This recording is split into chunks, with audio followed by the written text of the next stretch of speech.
जय राधा माधव कुंज विहारी। जय गोपी जनवल्लभ जय गिरिवरधारी। जय गिरिवरधारी। यशोधनंदन व्रज जनरंजन। यशोधनंदन व्रज जनरंजन। यमुनतीरा वनचारी। यमुनतीरा वनचारी। जय राधा माधव कुंज विहारी। हरे कृष्णा कृष्ण कृष्ण हरे हरे हरे राम राम राम हरे हरे। हरे कृष्णा कृष्ण कृष्ण हरे हरे हरे राम राम राम हरे हरे। हरे कृष्णा कृष्ण कृष्ण हरे हरे हरे राम राम राम हरे हरे। जय राधा माधव राधा माधव राधे। जय राधा गोपीनाथ राधा गोपीनाथ राधे। जय राधा गोविंद राधा गोविंद राधे। जय कृष्ण बलराम कृष्ण बलराम जय कृष्ण बलराम। जय गौरानिताय गौरानिताय जय गौरानिताय। जय जय प्रभुपाद जय जय प्रभुपाद। जय जय गुरुदेव जय जय गुरुदेव। जय श्री राधा माधव की जय। गौरताई की जय। श्री प्रभुपाद की जय। ഗ്രന്ഥ ശ്രീമദ് ഭാഗവതം की जय। ഹരേ കൃഷ്ണ. എല്ലാവർക്കും നമ്മുടെ ശ്രീമദ് ഭാഗവതം ക്ലാസ്സിലേക്ക് സ്വാഗതം. നമ്മൾ ഇന്ന് ചർച്ച ചെയ്യാൻ പോകുന്നത് ശ്രീമദ് ഭാഗവതം ഫസ്റ്റ് കാൻഡോ ഒന്നാമത്തെ സ്കന്ധത്തില് അധ്യായം 8 35 ശ്ലോകമാണ്. കുന്തി ദേവിയുടെ പ്രാർത്ഥനകളാണ്. ഹരേ കൃഷ്ണ. ഓം നമോ ഭഗവതേ വാസുദേവായ. ഓം നമോ ഭഗവതേ വാസുദേവായ. ഓം നമോ ഭഗവതേ വാസുദേവായ. നാരായണം നമസ്കൃത്യം നരം ചൈവ നരോത്തമം ദേവീം സരസ്വതീം വ്യാസം തതോ ജയാമുദീരേ. നഷ്ടപ്രായേഷു ഭദ്രേഷു നിത്യം ഭാഗവത സേവയാ ഭഗവതീരുത്തമ ശ്ലോകേ ഭക്തി ഭവതി നൈഷ്ടകി. മുഖം കരോതി വാചാലം ഭംഗും ലംഘയതേ ഗിരിം യത്കൃപാതമഹം വന്ദേ ശ്രീഗുരും ദീനതാരിണം. यत्कृपातमहं वन्दे श्रीचैतन्यमीश्वरम् यत्कृपातमहं वन्दे परमानन्दमाधवम् हरे कृष्ण श्लोकं 35 भवेऽस्मिन् क्लिश्यमानानाम् अविद्यकाम कर्मभिः श्रवणस्मरणार्हाणि करिष्ये अन्ध्येदिके जना भवेऽस्मिन् क्लिश्यमानानाम् अविद्याकाम कर्मभिः श्रवणस्मरणार्हाणि करिष्यन्ति जना भवेऽस्मिन् क्लिश्यमानानाम् अविद्याकाम कर्मभिः श्रवणस्मरणार्हाणि करिष्यन्ति जना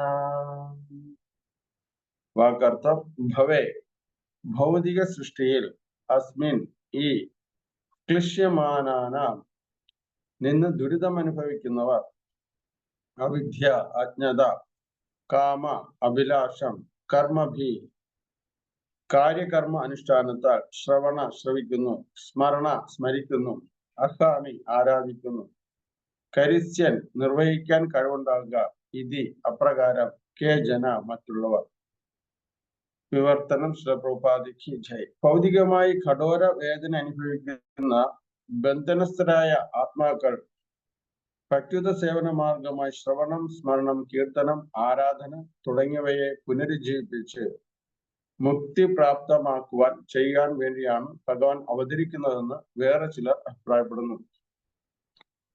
ഭഗവത് ശ്രീപ്രഭുപാദിക്ക് ജയ്. ധർമ്മമാർഗങ്ങൾ പുനഃസ്ഥാപിക്കാൻ ഓരോ യുഗങ്ങളിലും ഭഗവാൻ അവതരിക്കുന്നുവെന്ന് ഭഗവത്ഗീതയിൽ ഭഗവാൻ ഉദ്ഘോഷിക്കുന്നു. പരമപുരുഷനായ ഭഗവാനാലാണ് ധർമ്മമാർഗം സൃഷ്ടിക്കപ്പെട്ടിരിക്കുന്നത്. ഉത്കർഷ കാംക്ഷയുള്ള ചില വ്യക്തികളുടെ പരിഷ്കാരമെന്ന പോലെ ആർക്കും പുതിയ ധർമ്മ തത്വമാർഗങ്ങൾ സൃഷ്ടിക്കാൻ സാധ്യമല്ല. ധർമ്മത്തിന്റെ യഥാർത്ഥ മാർഗം ഭഗവാനെ പരമപ്രമാണികനായി അംഗീകരിക്കുകയും അപ്രകാരം സ്വതസ്ഫൂർത്തമായ പ്രേമത്താൽ ഭഗവാൻ സേവനം സമർപ്പിക്കുകയുമാകുന്നു. ഒരു ജീവാത്മാവിന് സഹായിക്കാനാവില്ല, എന്നാൽ സേവനം സമർപ്പിക്കാനാകും. എന്തെന്നാൽ അവൻ വ്യവസ്ഥാപിതമായി ആ ലക്ഷ്യത്തിനായി സൃഷ്ടിക്കപ്പെട്ടവനാകുന്നു. ഭഗവാന് സേവന സമർപ്പണമാണ് ജീവാത്മാക്കളുടെ ഏക കർത്തവ്യം. ഭഗവാൻ ശ്രേഷ്ഠനും ജീവാത്മാക്കൾ അദ്ദേഹത്തിന്റെ സേവകരുമാകുന്നു. ആകയാൽ ജീവാത്മാക്കളുടെ ഏക കർത്തവ്യം ഭഗവാനെ സേവിക്കുകയാകുന്നു. നിർഭാഗ്യവശാൽ വ്യാമോഹിതരായ ജീവാത്മാക്കൾ തെറ്റിദ്ധാരണ നിമിത്തം ഭൗതിക അഭിലാഷത്താൽ ഇന്ദ്രിയങ്ങളുടെ സേവകരായി തീർന്നിരിക്കുന്നു. ഈ അഭിലാഷത്തെ അവിദ്യ അഥവാ അജ്ഞത എന്ന് വിശേഷിപ്പിക്കുന്നു. അത്തരം അഭിലാഷ നിമിത്തം ജീവാത്മാക്കൾ വൈകൃതമായ ലൈംഗിക ജീവിതത്തെ കേന്ദ്രീകരിച്ച് ഭൗതിക ആസ്വാദനത്തിനായി വ്യത്യസ്ത പദ്ധതികൾ ആസൂത്രണം ചെയ്യുന്നു. ആകയാൽ അവൻ പരമപുരുഷനായ ഭഗവാന്റെ നിർദ്ദേശമനുസരിച്ച് വിഭിന്ന ഗ്രഹങ്ങളിൽ വ്യത്യസ്ത ശരീരങ്ങളിൽ ദേഹാന്തര പ്രാപ്തിയാൽ ജനിമൃതി ആവർത്തന ചക്രമാകുന്ന കുരുക്കിൽ അകപ്പെടുന്നു. അവിദ്യയുടെ പരിധിക്ക് താങ്ങാത്ത പക്ഷം ഭൗതിക ജീവിതത്തിന്റെ ത്രിവിധ ക്ലേശങ്ങളിൽ നിന്നുള്ള സ്വാതന്ത്ര്യം പ്രാപ്തമല്ല. പ്രകൃതി നിയമമാണിത്. എങ്കിലും അഹേതുകമായ കാരണത്താൽ ഭഗവാൻ ദുഃഖാർത്ഥരായ ജീവാത്മാക്കളോട് അവർ പ്രതീക്ഷിക്കുന്നതിലുപരിയായി അധികം കൃപാലുവാകുന്നു. ഭഗവാൻ അവരുടെ മുന്നിൽ അവതരിച്ച് ശ്രവണം കീർത്തനം സ്മരണം സേവനം ആരാധന പ്രാർത്ഥന സഹകരണം ആത്മസമർപ്പണം എന്നിവ ഉൾപ്പെടുന്ന ഭക്തിയുത സേവന പ്രക്രിയയെ ഉദ്ധരിക്കുന്നു. മുകളിൽ പ്രതിപാദിച്ചവയെ അല്ലെങ്കിൽ അവയിൽ ഏതെങ്കിലും ഒന്നിനെ അനുഷ്ഠിക്കുക വഴി ബദ്ധാത്മനെ അവിദ്യയുടെ കുരുക്കിൽ നിന്ന് സ്വതന്ത്രമാകാൻ സഹായിക്കുകയും അപ്രകാരം ബഹിരംഗ ശക്തിയാൽ വ്യാമോഹിതരാകുന്ന ജീവാത്മാക്കളാൽ സൃഷ്ടിക്കപ്പെടുന്ന സർവ്വ ഭൗതിക ക്ലേശങ്ങളിൽ നിന്ന് മോചിതരായി തീരുകയും ചെയ്യുന്നു. ജീവാത്മാക്കൾ ഈ സവിശേഷമായ കൃപ ചൈതന്യ മഹാപ്രഭുവിന്റെ രൂപത്തിൽ ഭഗവാൻ ചൊരിഞ്ഞിരിക്കുന്നു. ഓം തത്സത്. ഹരേ കൃഷ്ണ. ആരാധ്യോ ഭഗവാൻ മൃജേശ തനയ തദ്ധാമ വൃന്ദാവന രമ്യ കച്ചിദുപാസന വ്രജവധൂ വർജിനയാ കൽപിതം. ശ്രീമദ്ഭാഗവതം പ്രമാണമമാലം പ്രേമ പുമർത്തോ മഹാ ശ്രീചൈതന്യ മഹാപ്രഭുർമദമിധം തത്രധരോ പരാ കരാരവിന്ദേന പാദാരവിന്ദം മുഖാരവിന്ദേന വിനിവേശയന്തം വടസ്യ പാത്രസ്യ ഉടേശയാനം ഭാലം മുകുന്ദം മനസാ സ്മരാമി. ഹേ കൃഷ്ണ ഗോവിന്ദ ഹരേ മുരാരേ ഹേ നാഥ നാരായണ വാസുദേവ. നമോ വിഷ്ണുപദായ കൃഷ്ണപ്രേഷ്ഠായ ഭൂതലേ ശ്രീമദേ ഭക്തിവേദാന്ത സ്വാമിനിധി നാമിനേ. നമസ്തേ സരസ്വതേ ദേവി ഗൗരവാണി പ്രചാരിണേ നിർവിശേഷ ശൂന്യവാദേ പാശ്ചാത്യദേശതാരിണേ. ജയ ശ്രീ കൃഷ്ണ ചൈതന്യ പ്രഭു നിത്യാനന്ദ ശ്രീ അദ്വൈത ഗദാധര ശ്രീവാസാദി ഗൗരഭക്തവൃന്ദ. ഹരേ കൃഷ്ണ കൃഷ്ണ കൃഷ്ണ ഹരേ ഹരേ ഹരേ രാമ രാമ രാമ ഹരേ ഹരേ. ശ്രീ ഗുരു പരമാനന്ദ പ്രേമാനന്ദ ഫലപ്രദ വ്രജനന്ദ പ്രദാനന്ദ സേവയാ മാം നിയോജയ. ഹരേ കൃഷ്ണ. എല്ലാവർക്കും നമ്മുടെ ശ്രീമദ് ഭാഗവത ക്ലാസ്സിലേക്ക് ഒരിക്കൽ കൂടി സ്വാഗതം ചെയ്യുന്നു. ഹരേ കൃഷ്ണ. ഇപ്പോൾ ഇവിടെ നമ്മൾ വായിച്ചുകൊണ്ടിരിക്കുന്ന എല്ലാം കുന്തി ദേവിയുടെ സ്തുതിയാണ് വായിച്ചുകൊണ്ടിരിക്കുന്നത്. ശ്രീമദ് ഭാഗവതം നമ്മൾ നോക്കുകയാണെങ്കിൽ എവിടെ നോക്കിയാലും സ്തുതിഗീതങ്ങളാണ് കൂടുതലും ഉള്ളത്. കാര്യം ഭഗവാൻ വളരെയധികം സന്തോഷം ജനിപ്പിക്കുന്നതാണ് ഭക്തന്മാരുടെ സ്തുതിഗീതങ്ങൾ മുഴുവനും, അല്ലെ? ചില ആൾക്കാരൊക്കെ ചോദിക്കും, ഭാഗവതം പഠിച്ചാൽ എന്താണ് കിട്ടുന്നത്, അല്ലെങ്കിൽ ഭാഗവതം ക്ലാസ് കേട്ട് കഴിഞ്ഞാൽ, അല്ലെങ്കിൽ നാമം ജപിച്ചു കഴിഞ്ഞാൽ എന്താണ് നമുക്ക് പ്രയോജനം എന്ന് ധാരാളം ആൾക്കാർ ചോദിക്കാറുണ്ട്. നിങ്ങളുടെ അടുത്തൊക്കെ എല്ലാവരും ചോദിക്കാറുണ്ട്, അല്ലെ? അപ്പോൾ എന്താണ് ഭാഗവതം പഠിച്ചാൽ അല്ലെങ്കിൽ നാമം ജപിച്ചാൽ കിട്ടുന്ന പ്രയോജനം? ആർക്കെങ്കിലും പറയാമോ? ഹരേ കൃഷ്ണ. നമ്മുടെ മനസ്സ് ശുദ്ധമാകും നാമം ശരി, ജപിച്ചാൽ. ഹരേ കൃഷ്ണ. വേറെ എന്തെങ്കിലും അഭിപ്രായം? ശൃണുത്ത സ്വഗത കൃഷ്ണ പഠിച്ചിട്ടില്ലേ? പുണ്യശ്രവണ കീർത്തനം. കൃഷ്ണ പുണ്യ കീർത്തനം. വേറെ ആർക്കെങ്കിലും വേറെ അഭിപ്രായം?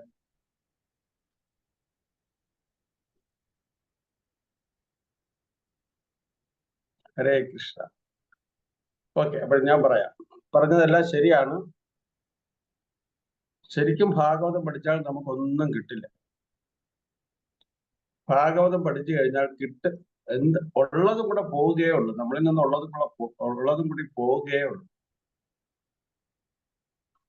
കാര്യം എന്താണ് നമ്മളിൽ നിന്നുള്ളത് പോകുന്നത്? ഒന്നും കിട്ടില്ല.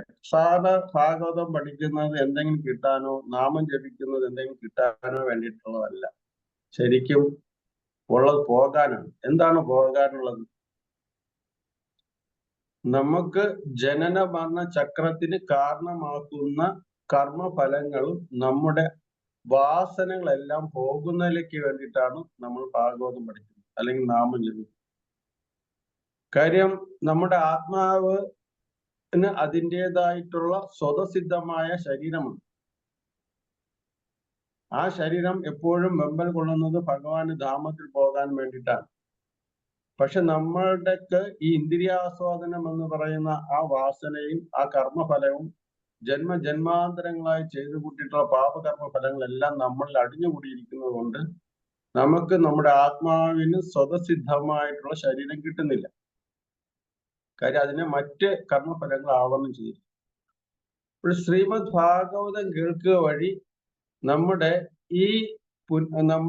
ഈ ജനന മരണം കാരണമാകുന്ന അതിന്റെ ആ പാപങ്ങളും അല്ലെങ്കിൽ അതിന്റെ പുണ്യങ്ങളും എല്ലാം പൂർണ്ണമായിട്ട് നശിക്കും. അങ്ങനെ നമ്മൾ പരിശുദ്ധമായി തീരും. ആ പരിശുദ്ധമായി തീരുമ്പോൾ മാത്രമാണ് ആ ഹൃദയത്തിൽ, പവിത്രമാകുന്ന ആ ഹൃദയത്തിൽ പിന്നീടാണ് ഭഗവാൻ ആവിർഭവിക്കുന്നത്. ഇപ്പോൾ ശ്രീമദ് ഭാഗവതം കേൾക്കുന്നത് ആളുകൾ പറയാം ഒന്നും കിട്ടിയില്ല, നമുക്കും പറയാൻ ധൈര്യം, ഭാഗവതം പഠിച്ചാൽ ഒന്നും കിട്ടില്ല. പക്ഷെ ഉള്ളത് നമ്മളിൽ നിന്ന് പോവുകയുള്ളൂ. ജനന മരണ ചക്രത്തിന് കാരണമാകുന്ന കർമ്മഫലങ്ങളും അതിന്റെ വാസനകളെല്ലാം പോകും. അതിനുശേഷം മാത്രമേ നമ്മുടെ ഹൃദയത്തിൽ മാതാജി പറഞ്ഞു വിഷ്ണുനോദി സ്വഗതാം കൃഷ്ണ പുണ്യശ്രവണ കീർത്തന, ഭഗവാന്റെ അതെല്ലാം കേട്ട് കേട്ട് കേട്ട് ഹൃദയന്തി സ്വഭദ്രാണ്, ഹൃദയത്തിൽ ആ ഭഗവാൻ പ്രതിഷ്ഠനാകും. ആദ്യം നമ്മുടെ ആ പാപങ്ങളെല്ലാം അതിന്റെ വാസനകളെല്ലാം പോയി കഴിയുമ്പോൾ മാത്രമാണ് ആ ഹൃദയത്തിൽ, പരിശുദ്ധമായ ഹൃദയത്തിൽ ഭഗവാൻ പ്രതിഷ്ഠനാകുന്നത്. അപ്പോൾ പ്രഥമ ദൃഷ്ടിയെ നോക്കുകയാണെങ്കിൽ നമ്മളിൽ നിന്നെല്ലാം പോകാൻ വേണ്ടിയിട്ടുള്ളതാണ്. അപ്പോൾ ഈ ശ്ലോകത്തില് കുന്തിദേവി പ്രാർത്ഥിക്കുകയാണ്. ഇതിൽ 2-3 വാക്കുകൾ വളരെയധികം പ്രധാനപ്പെട്ടതാണ്. ഒന്ന് അവിദ്യ, വളരെ പ്രധാനപ്പെട്ടതാണ്. 2 കർമ്മഭി, 3 പറയുന്നത് ക്ലിശ്യമാനാന എന്നാണ്. ഇവിടെ കുന്തിദേവി പറയുകയാണ് അവിദ്യ. അവിദ്യ എന്ന് വെച്ച് കഴിഞ്ഞാൽ നമുക്ക് അറിയാം അജ്ഞതയാണ്, അല്ലെ? കാമകർമ്മഭി എന്ന് വെച്ച് കഴിഞ്ഞാൽ കാമ്യകർമ്മങ്ങൾ, നമ്മൾ ചെയ്യുന്ന ഫലം ആഗ്രഹിച്ച് നമ്മൾ ചെയ്യുന്ന കർമ്മത്തിനാണ് കാമകർമ്മഭി എന്ന് ഇവിടെ പറയുന്നത്. പിന്നെ ക്ലിശ്യമാന, അത് ദുരിതത്തിന് കാരണമാക്കുന്നത്. അതായത് നമ്മുടെ അജ്ഞതയാണ് നമ്മളെ ഈ കാമ്യകർമ്മത്തിന് പ്രേരിപ്പിക്കുന്നത്. ആ കാമ്യകർമ്മം നമ്മൾ ചെയ്യുമ്പോൾ നമ്മൾ എന്ത് ചെയ്യും? വീണ്ടും ക്ലിശ്യമാന, നമ്മൾ ദുരിതങ്ങൾ അനുഭവിക്കേണ്ടതായിട്ട് വരും. അതായത് ജീവാത്മാവ് സ്വയം ഫലോദിഷ്ട കർമ്മബന്ധന ചക്രത്തിൽ പെട്ടിരിക്കുകയാണ്.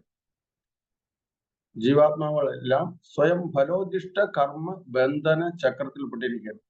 അങ്ങനെയാണ് നമ്മൾ 84 ലക്ഷം കർമ്മബന്ധന ചക്ര ആ പല്ലുകളിൽ പെട്ടിരിക്കുന്നത്. 84 ലക്ഷം കർമ്മബന്ധന ചക്ര പല്ലുകളിൽ.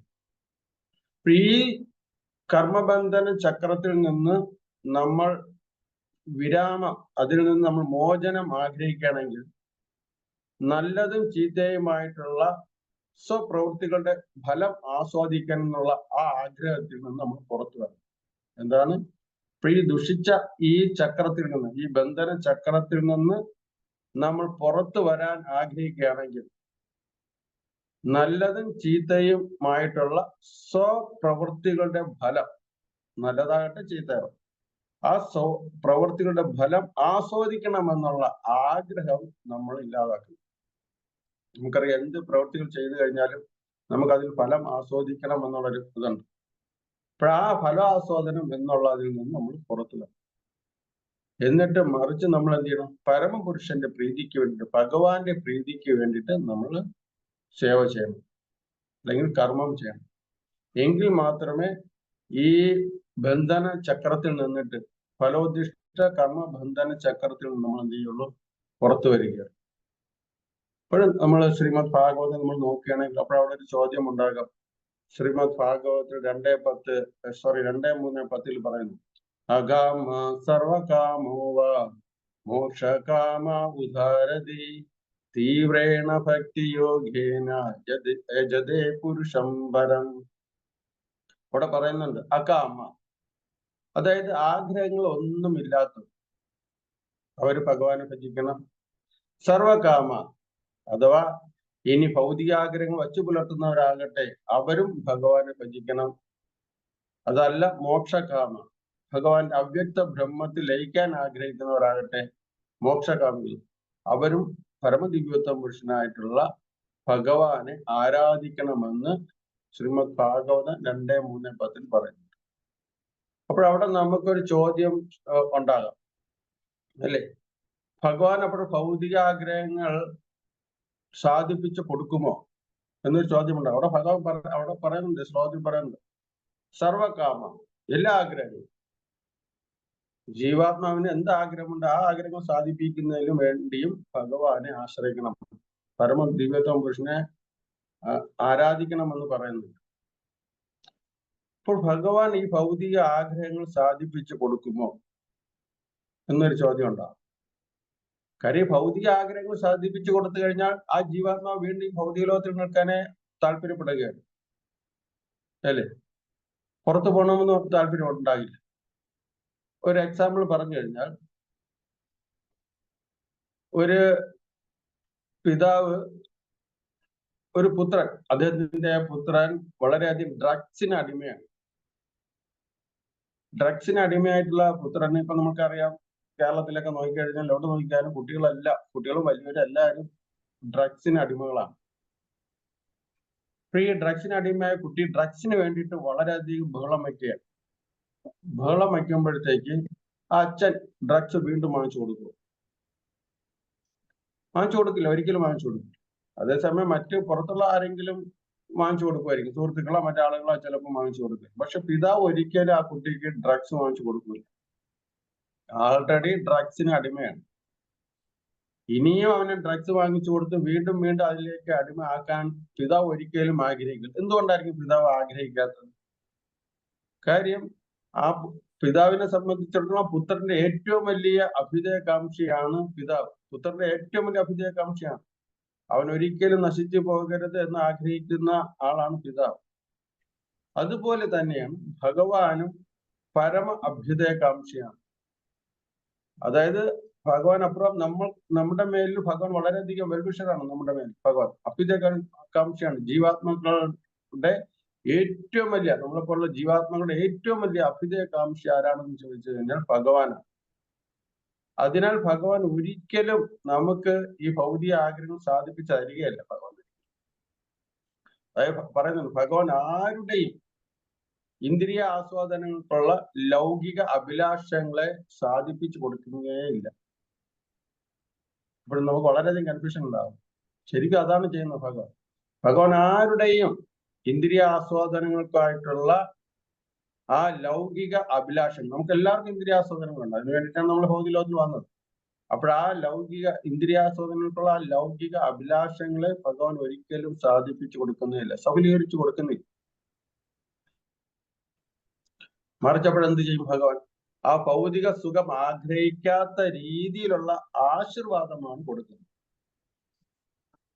നമ്മൾ ശരിക്കും ഈ ശ്ലോകം 2:3-10 നമ്മൾ വായിച്ചു നോക്കുകയാണെങ്കിൽ ചില പ്രഭുപാദ് വളരെയധികം വ്യക്തമായിട്ട് അവിടെ പറയുന്നു. ഭഗവാൻ ഒരിക്കലും നമ്മുടെ ഇന്ദ്രിയാസ്വാദനങ്ങൾക്കുള്ള ഭൗതിക ആഗ്രഹങ്ങൾ ഒരിക്കലും സാധിപ്പിച്ചു കൊടുക്കുന്നില്ല. മറിച്ച് ഭഗവാൻ ആ ഭൗതിക ആഗ്രഹം, ഭൗതിക സുഖം ആഗ്രഹിക്കണം, ആ ആസ്വാദനം എന്നുള്ള ആഗ്രഹത്തെ ഭഗവാൻ എന്താണ് ഇല്ലാതാക്കുക ആണ് ചെയ്യുന്നത്. ആ രീതിയിലുള്ള ആശീർവാദമാണ് ഭഗവാൻ കൊടുക്കുന്നത്.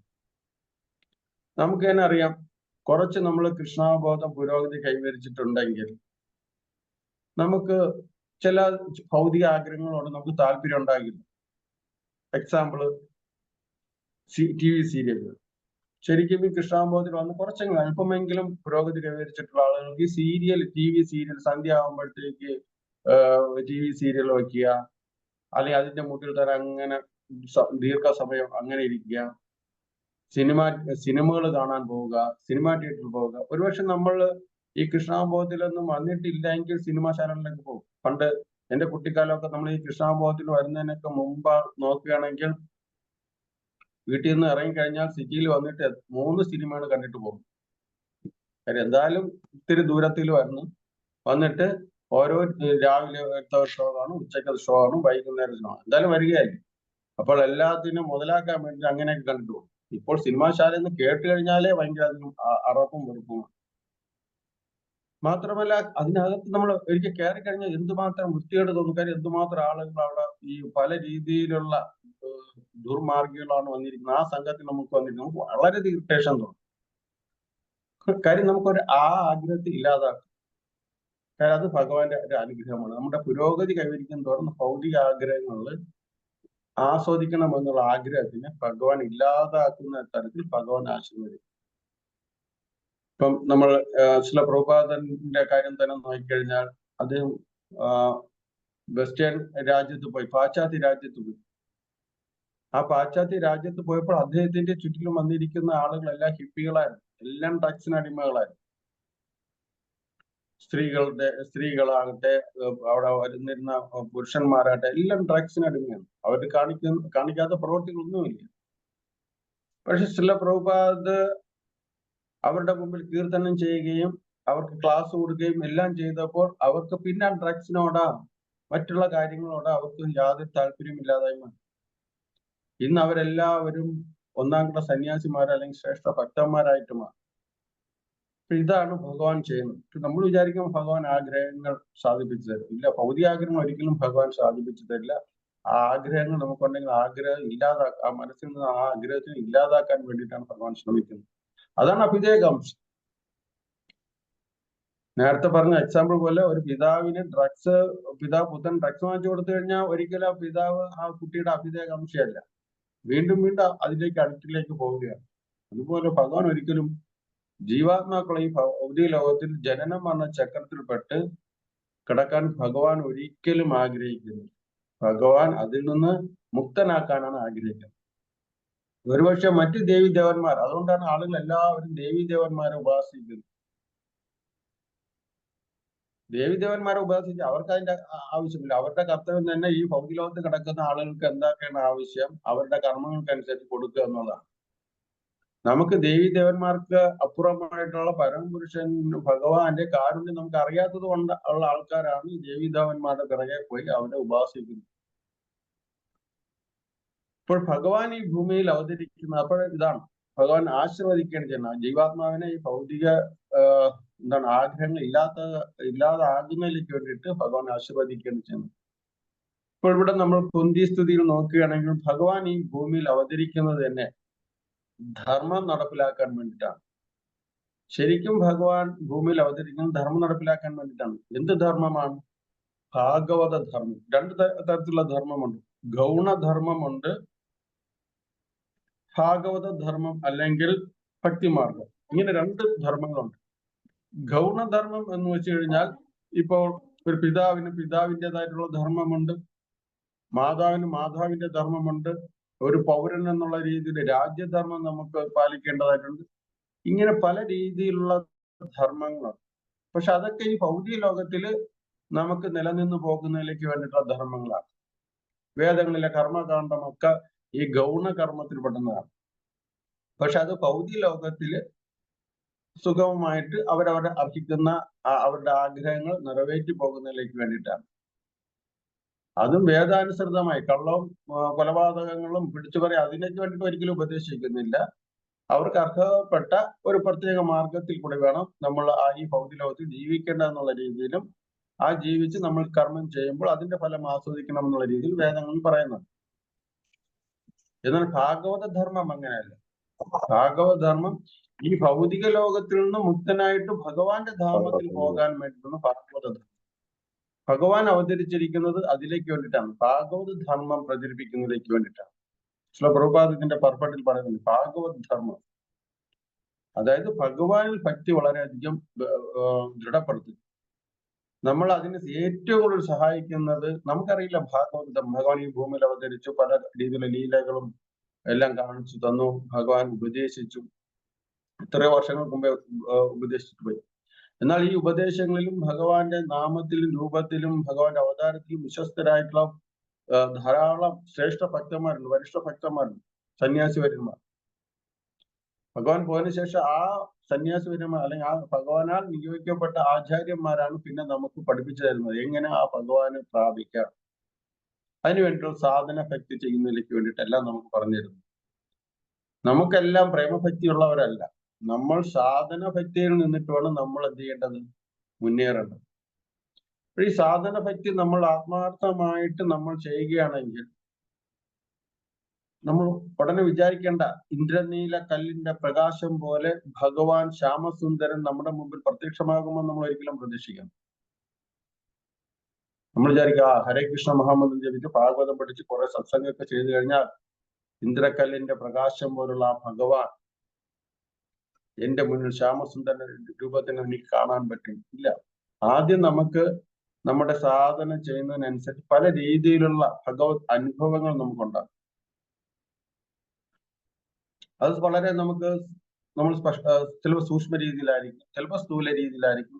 അത് നമുക്ക് റിയലൈസ് ചെയ്യാൻ പറ്റും. ഒരു എക്സാമ്പിൾ പറഞ്ഞാൽ ഈ അടുത്ത കാലത്തിൽ നമ്മുടെ ഈ ബഹ്റിൻ ടെമ്പിളിൽ വെച്ചിട്ട് ഇവിടെ ധാരാളം ഫെസ്റ്റിവലൊക്കെ, എല്ലാ ഫെസ്റ്റിവലും നല്ലവണ്ണം ആഘോഷിക്കുമ്പോൾ ഇവിടെ 6 വിഗ്രഹങ്ങളുണ്ട്. ഗൗരവ് തായർ വിഗ്രഹമുണ്ട്, ബലരാം വിഗ്രഹമുണ്ട്, രാധാകൃഷ്ണ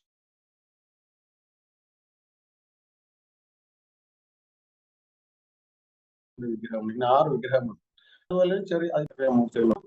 ഡ്രസ്സ് വേണം, നല്ല മനോഹരമായ ഡ്രസ്സുകൾ സ്പോൺസർ ചെയ്യുക ആളുകൾ. ഇപ്പോൾ ഇതിന് ഡ്രസ്സ് തയ്ക്കണം, അതിന് ഡ്രസ്സ് എല്ലാ ദിവസവും ഡ്രസ്സ് ചേഞ്ച് ചെയ്യണം. ഇപ്പോഴും ഇവിടെ മാതാജിമാരാണ് സാധാരണ ചെയ്യുന്നത്. സ്റ്റിച്ച് ചെയ്യുന്നതും അങ്ങനെ തന്നെ മാതാജിമാർ ചെയ്യുന്നത്. ഒരു സ്റ്റിച്ചിങ്ങിൽ 2 മാതാജിമാരാണ് വളരെ പ്രധാനം. ഒന്ന് എന്റെ വൈഫും പിന്നെ വേറൊരു മാതാജി, പിന്നെ ഇതിന് വേണ്ടിയിട്ട് കോർഡിനേറ്റ് ചെയ്യുന്ന വേറൊരു മാതാജിയും. അങ്ങനെ 3 പേരാണ്. ഇപ്പൊ ഈ ഡ്രസ്സുകൾ സ്പോൺസർ ചെയ്യുന്നുണ്ട്, പക്ഷെ ഓരോരുത്തർ ഇങ്ങനെ കൊടുക്കുന്നുണ്ട്. അവർ ഓരോരോ ഡ്രസ്സുകൾ ഇങ്ങനെ ഫെസ്റ്റിവലിന് അനുസൃതമായി ചെയ്യും. അപ്പൊ ഇതിൽ ആരോ സ്പോൺസർ ചെയ്ത ഒരു ഡ്രസ്സ് തുണി കോർഡിനേറ്ററിന് വേറൊരു സ്റ്റിച്ച് ചെയ്യുന്ന ഒരാൾക്ക് ഇഷ്ടപ്പെട്ടില്ല. അപ്പൊ അവർക്ക് അത് തയ്ക്കുന്നതിനോട് താല്പര്യം, അവരത് മാറ്റി വേറെ ഡ്രസ്സുകൾ ഇങ്ങനെ ചെയ്തുകൊണ്ടിരിക്കും. അപ്പൊ ഇത് ഒരു 4-5 മാസമായി അങ്ങനെ ആ ഡ്രസ്സ് ഉപയോഗിക്കാതെ അങ്ങനെ കിട്ടിയിരുന്നു. കാരണം അതിന്റെ കളറൊന്നും ഇവർക്ക് ഇഷ്ടപ്പെട്ടില്ല. നമ്മുടെ വൈഫ് പറഞ്ഞത് കൊള്ളാം, തയ്ക്കാമെന്നൊക്കെ പറഞ്ഞു. പക്ഷെ പിന്നെ ആയപ്പോഴും അവർക്കൊന്നും മറ്റുള്ളവർക്ക് സ്റ്റിച്ച് ചെയ്യുന്നവരും മറ്റേ കോർഡിനേറ്ററിനും മറ്റുള്ളവർക്ക് ചിലവർക്ക് സഹായം ചെയ്യുന്നവർക്കും അവർക്ക് അത്ര ഇഷ്ടപ്പെട്ടില്ല. അങ്ങനെ മാറ്റി തുണിയാണെങ്കിൽ ഇത്രയും 6 വിഗ്രഹത്തിന് നല്ല മീറ്റർ ധാരാളം വലിയ തുണിയാണ്. ഇപ്പൊ ഒരു ദിവസം അവർ ഏകദേശം 4-5 മാസം കഴിഞ്ഞ് ഒരു ദിവസം അവർ തീരുമാനിച്ചു ഇനി എന്തായാലും ആ തുണി ഭഗവാനായിട്ടുണ്ടാവും, നമുക്ക് ഇനിയിപ്പം എന്ത് ചെയ്യാം, അവർക്ക് പാവാട അടിക്കാമെന്നുള്ള ഒരു പ്ലാനിങ്ങിൽ എല്ലാവരും എത്തിച്ചേരും. അപ്പോൾ ഭഗവാൻ കൊടുത്ത ഡ്രസ്സാണ്. അമ്മച്ചിമാരെല്ലാം കൂടെ തീരുമാനിച്ച് നമുക്ക് എന്തായാലും ഇനിയിപ്പോ അത് ഭഗവാൻ ഉണ്ടാക്കുള്ള ശരിയല്ലാതെ നമുക്കൊരു പാവാടയൊക്കെ അടിച്ചിടാമെന്ന് പറഞ്ഞ് അങ്ങനെ അവർ തീരുമാനിച്ചു. ഒരു ദിവസം നിശ്ചയിച്ചു. അവരെ തുണിയൊക്കെ വെട്ടി കൊടുക്കുന്ന ഒരു മാതാജി ഉണ്ട്, തുണി വെട്ടിയെ കൊടുക്കും. ഇപ്പോഴാ മാതാജി ഒരു ദിവസം ആ തുണി വെട്ടാൻ വേണ്ടിയിട്ട് തുടങ്ങാൻ പോവുകയാണ്. അപ്പൊ അവർ വിചാരിച്ച് രാവിലെ ഭഗവാന് നിവേദ്യമെല്ലാം കൊടുത്തതിന് ശേഷം തുണി വെട്ടാം. അങ്ങനെ രാവിലെ മാതാജി ഈ നിവേദ്യമെല്ലാം കൊടുത്തതിന് ശേഷം തുണി വെട്ടാൻ വേണ്ടി പോയപ്പം ഒരു ഫോൺ കോൾ വരുന്നു. ഒരു മാതാജി വിളിച്ചിട്ട് പറഞ്ഞു, മാതാജി ഞാൻ ഒരു ഡ്രസ്സ് ഭഗവാന് തയ്ക്കാൻ വേണ്ടി കൊടുത്തിട്ട് കുറെ നാളായി, ഇതുവരെയായിട്ട് ആ ഡ്രസ്സ് തച്ചിട്ടത് ഞാൻ കണ്ടിട്ടില്ല. അപ്പോൾ മാതാജിക്ക് അറിഞ്ഞുകൂടാ ഏത് ഡ്രസ്സാണെന്ന്. കാര്യം ഇവിടെ ഇഷ്ടംപോലെ ഡ്രസ്സുകളൊക്കെ വരുന്നതുകൊണ്ട്, തുണികൾ വരുന്നുണ്ട്, ഏതാണെന്ന്. മാതാജി ചോദിക്കും എന്ത് കളറാണ്, ഏതാണ്, എത്ര നാളായി കൊടുത്തിട്ട്. അവര് കളറൊക്കെ പറഞ്ഞു കൊടുത്തപ്പോഴത്തേക്ക് മനസ്സിലായി അവർ വെട്ടാൻ പോകുന്ന തുണിയാണ് വേണ്ടിയിട്ടാണ് ഈ മാതാജി വിളിച്ചത്. കാര്യം ആ മാതാജിക്ക് വേണമെങ്കിൽ വേറെ ആരെങ്കിലും വിളിക്കാമായിരുന്നു. കറക്റ്റ് തുണി വെട്ടാൻ പോകുന്ന ആളിനെ തന്നെ ആ വെട്ടുന്നതിന് തൊട്ട് മുമ്പിൽ വിളിച്ചു. ഇതാണ് ഭഗവാന്റെ പ്രഭാവം, അല്ലെ രാധാറാണിയുടെ മഹത്വം എന്ന് പറയുന്നത്. അങ്ങനെ അവർ തീരുമാനിച്ചു എന്തായാലും മാതാജിയെ സംതൃപ്തിപ്പെടുത്താൻ വേണ്ടി അവർ തുണി വെട്ടി അവർ മനോഹരമായിട്ട് ആ ഡ്രസ്സ് തച്ചു. നമ്മുടെ വ്യാസപൂജ, ഇപ്പം ഗുരുമഹാരാജിന്റെ ജയപാദസ്വാമി ഗുരുമഹാരാജിന്റെ വ്യാസപൂജയായിരുന്നു. ആ വ്യാസപൂജയ്ക്ക് ആ ഡ്രസ്സ് കിട്ടും. എന്തെന്നറിയില്ല, ആ ഡ്രസ്സ് കണ്ടിട്ട് കാണുന്നവരെല്ലാവരും പറയാൻ എത്ര മനോഹരമായ ഡ്രസ്സാണെന്ന് പറയുന്നവരെല്ലാം ഇതുവരെയായിട്ടും കണ്ടിട്ടില്ലാത്ത അത്രയധികം മഹത്വമാണ് ഈ ഡ്രസ്സിന്, ആ നിറത്തിനും അതിന്റെ ആ മനോഹരത എന്ന് പറഞ്ഞിട്ട് എല്ലാവരും പറയാറുണ്ട്. അപ്പോൾ ഇവിടെ നമ്മൾ നോക്കണം, ഇല്ലെങ്കിൽ അഥവാ സമയം അവരെല്ലാരും കൂടെ പാവട തെച്ചുകൊണ്ട് നടന്നിരുന്നെങ്കിൽ എന്ത് ചെയ്യുമായിരുന്നു, ആ ഡ്രസ്സ് സ്പോൺസർ ചെയ്ത മാതാജി കാണുകയാണെങ്കിൽ അവരെ ഹൃദയം തകർന്നു പോകും. മാത്രമല്ല എല്ലാത്തിനും പിടിച്ചിട്ട് അടിയും കൊടുത്തന്നെ മാതാജി. ഞാൻ ഡ്രസ്സ് സ്പോൺസർ ചെയ്ത് നിങ്ങൾക്ക് പാവട തെച്ചിട്ടാനാണെന്ന് ചോദിച്ചിട്ട് അവർക്ക് അടിയും കൊടുത്തന്നെ. രാധാദേവി എല്ലാവരോടും കൃപ കാണിച്ചു. കാര്യം ഭക്തരെ ഒന്നും മറ്റുള്ളവരെ കൊണ്ട് അടിച്ച് വൈഷ്ണവ അപരാധം ഉണ്ടാക്കട്ടെന്ന് രാധാദേവിയും തീരുമാനിച്ചു, അല്ലേ?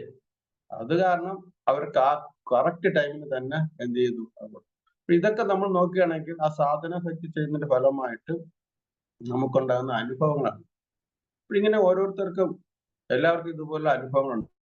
ഇത് ഈ പുരോഗതി നമ്മൾ സാധന ഭക്തി പുരോഗതി കൈവരിച്ച് അങ്ങനെ ഉയർന്നു വരുമ്പോഴാണ് നമുക്ക് ഭഗവാന്റെ മനോഹരമായിട്ടുള്ള രൂപങ്ങളും ആ ഭഗവാനിൽ തന്നെ പ്രേമം നമുക്ക് അടിയുറച്ച് നിൽക്കുന്നു. അത് നമ്മൾ ചെയ്യേണ്ടത് സാധന ഭക്തി ആത്മാർത്ഥതയോടുകൂടി ചെയ്യുക. ആ ചെയ്യുന്നതിന്റെ ആ ആത്മാർത്ഥത കണ്ടിട്ടാണ് നമ്മളോട് ഭഗവാൻ എന്ത് ചെയ്യുന്നത്, പ്രസന്നാകുന്നത്. മറ്റുള്ളവരെ കാണിക്കാൻ വേണ്ടിയിട്ടോ മറ്റുള്ളവർ ഇതിനു വേണ്ടിയിട്ടോ പേരും പ്രശസ്തിക്കും വേണ്ടിയിട്ടുള്ള കാര്യം അതൊക്കെ ജീവാത്മാവിനും ഉണ്ടാവും. അതും ആരെയും നമുക്ക് കുറ്റം പറയാൻ പറ്റും. നമ്മളിപ്പോൾ ഈ നാമം ജപം തുടങ്ങി അല്ലെങ്കിൽ ഭാഗവതം ക്ലാസ് കേട്ട് ഉടനെ തന്നെ നമ്മുടെ ഈ അസൂയയും കുശുമ്പും ദേഷ്യവും കാമവും ക്രോധവും അതെല്ലാം ഉടനെ തന്നെ അപ്രത്യക്ഷമാകുമെന്ന് നമ്മൾ ഒരിക്കലും പ്രതീക്ഷിക്കണം. കോടാനുകോടി ജന്മങ്ങളായിട്ട് ഇവിടെ കിടക്കുകയാണ്. അപ്പോൾ അതിനനുസരിച്ചുള്ള കർമ്മവും വാസനകളും അങ്ങനെ പെട്ടെന്ന് പോകണമെന്നില്ല. പക്ഷെ നമ്മൾ ചെയ്യേണ്ട ഒരു കർത്തവ്യം എന്തൊക്കെ ഉണ്ടായിരുന്നാലും അത് പുറത്ത് കാണിച്ച് മറ്റുള്ളവരുടെ മേലിൽ അത് അടിച്ചേൽപ്പിച്ച് അല്ലെങ്കിൽ അതിനുവേണ്ടി ശ്രമിച്ച് അവർക്ക് ഒരു ബുദ്ധിമുട്ടുണ്ടാകാതെ നമ്മളെല്ലാം അതിനെ കൺട്രോൾ ചെയ്യാൻ വേണ്ടി നമുക്ക് അത് സാധിക്കും.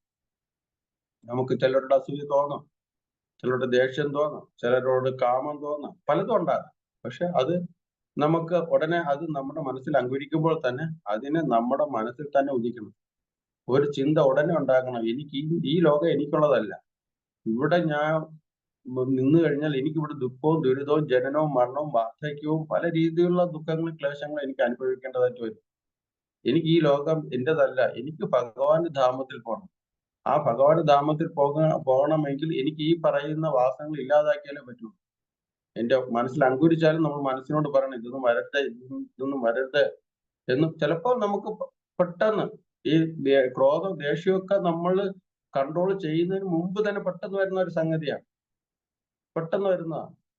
പക്ഷെ എങ്കിലും നമ്മൾ അതിനെ പരമാവധി എന്നും ഭഗവാനോട് പ്രാർത്ഥിക്കുക, ഭഗവാൻ ഞാൻ ഇതിലൊക്കെ അടിമപ്പെട്ട് കിടക്കുകയാണ്, അങ്ങയുടെ കാരുണ്യം ഉണ്ടെങ്കിൽ മാത്രം എനിക്ക് സാധിക്കുകയുള്ളൂ, ഇതിനൊക്കെ എനിക്ക് നിയന്ത്രിക്കാനൊക്കെ പറ്റണം എന്നുള്ള രീതിയിൽ നമ്മൾ ആത്മാർത്ഥമായിട്ട് എല്ലാ ദിവസവും രാവിലെ ഭഗവാനോട് പ്രാർത്ഥിക്കേണ്ടത്. നമുക്ക് എന്തൊക്കെ വാസനകളും ദുഷിച്ച എന്തൊക്കെ ഉണ്ടെന്നുള്ളത് നമുക്കറിയാൻ പറ്റും.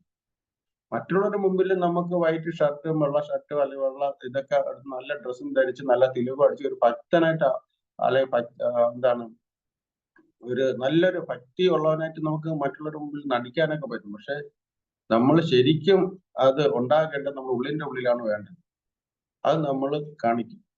ഇപ്പൊ ഇവിടെ പറയുന്നു, ഈ ശ്ലോകത്തിൽ പറയുന്നു, കുന്തിദേവി പറയുന്നു നമ്മുടെ കഷ്ടപ്പാട് എങ്ങനെ ഉണ്ടാകുന്നുവെന്നും അതിനെ എങ്ങനെ പരിഹരിക്കാനുള്ള മാർഗവും പറയുന്നു. അല്ലെ, ഞാൻ പറഞ്ഞിട്ടുണ്ട് ഇവിടെ 2-3 വാക്കുകൾ വളരെ പ്രധാനപ്പെട്ട. അവിദ്യയാണ് നമ്മളെ കാമകർമ്മിപ്പിക്കും.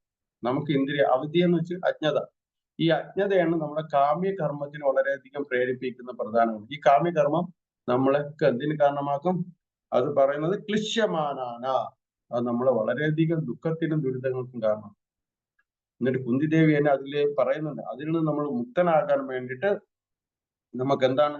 ശ്രവണം, സ്മരണം, കീർത്തനം, ആരാധന, ഭഗവാന്റെ ശ്രവണ കീർത്തനം വർണ്ണനകൾ, ഇത് നമുക്ക് വളരെയധികം പ്രയോജനം ചെയ്യുന്നതാണ്. ഇതാണ് നമ്മളെ ഈ അജ്ഞതയിൽ നിന്ന്, ഈ കാമ്യകർമ്മങ്ങളിൽ നിന്നും ഈ ദുരിതങ്ങളിൽ നിന്നെല്ലാം മോചിപ്പിക്കും.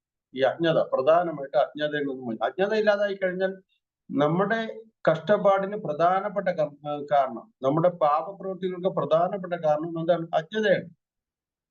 ഓരോരുത്തർ പാപം ചെയ്യുന്നത് എന്താണ്? അവർക്ക് അജ്ഞത ഉള്ളതുകൊണ്ടാണ് അവർ പാപം ചെയ്യുന്നത്. രത്നാകരൻ എന്ന് പറയുന്ന കാട്ടാളൻ എന്ത് ചെയ്തു? അദ്ദേഹം വളരെയധികം പാപങ്ങൾ ചെയ്തു. നാരദ മഹർഷിയെ കണ്ടപ്പോഴത്തേക്ക് എന്ത് ചെയ്തു? എന്ത് പറഞ്ഞു അദ്ദേഹം? നാരദ മഹർഷി അത് കണ്ടു.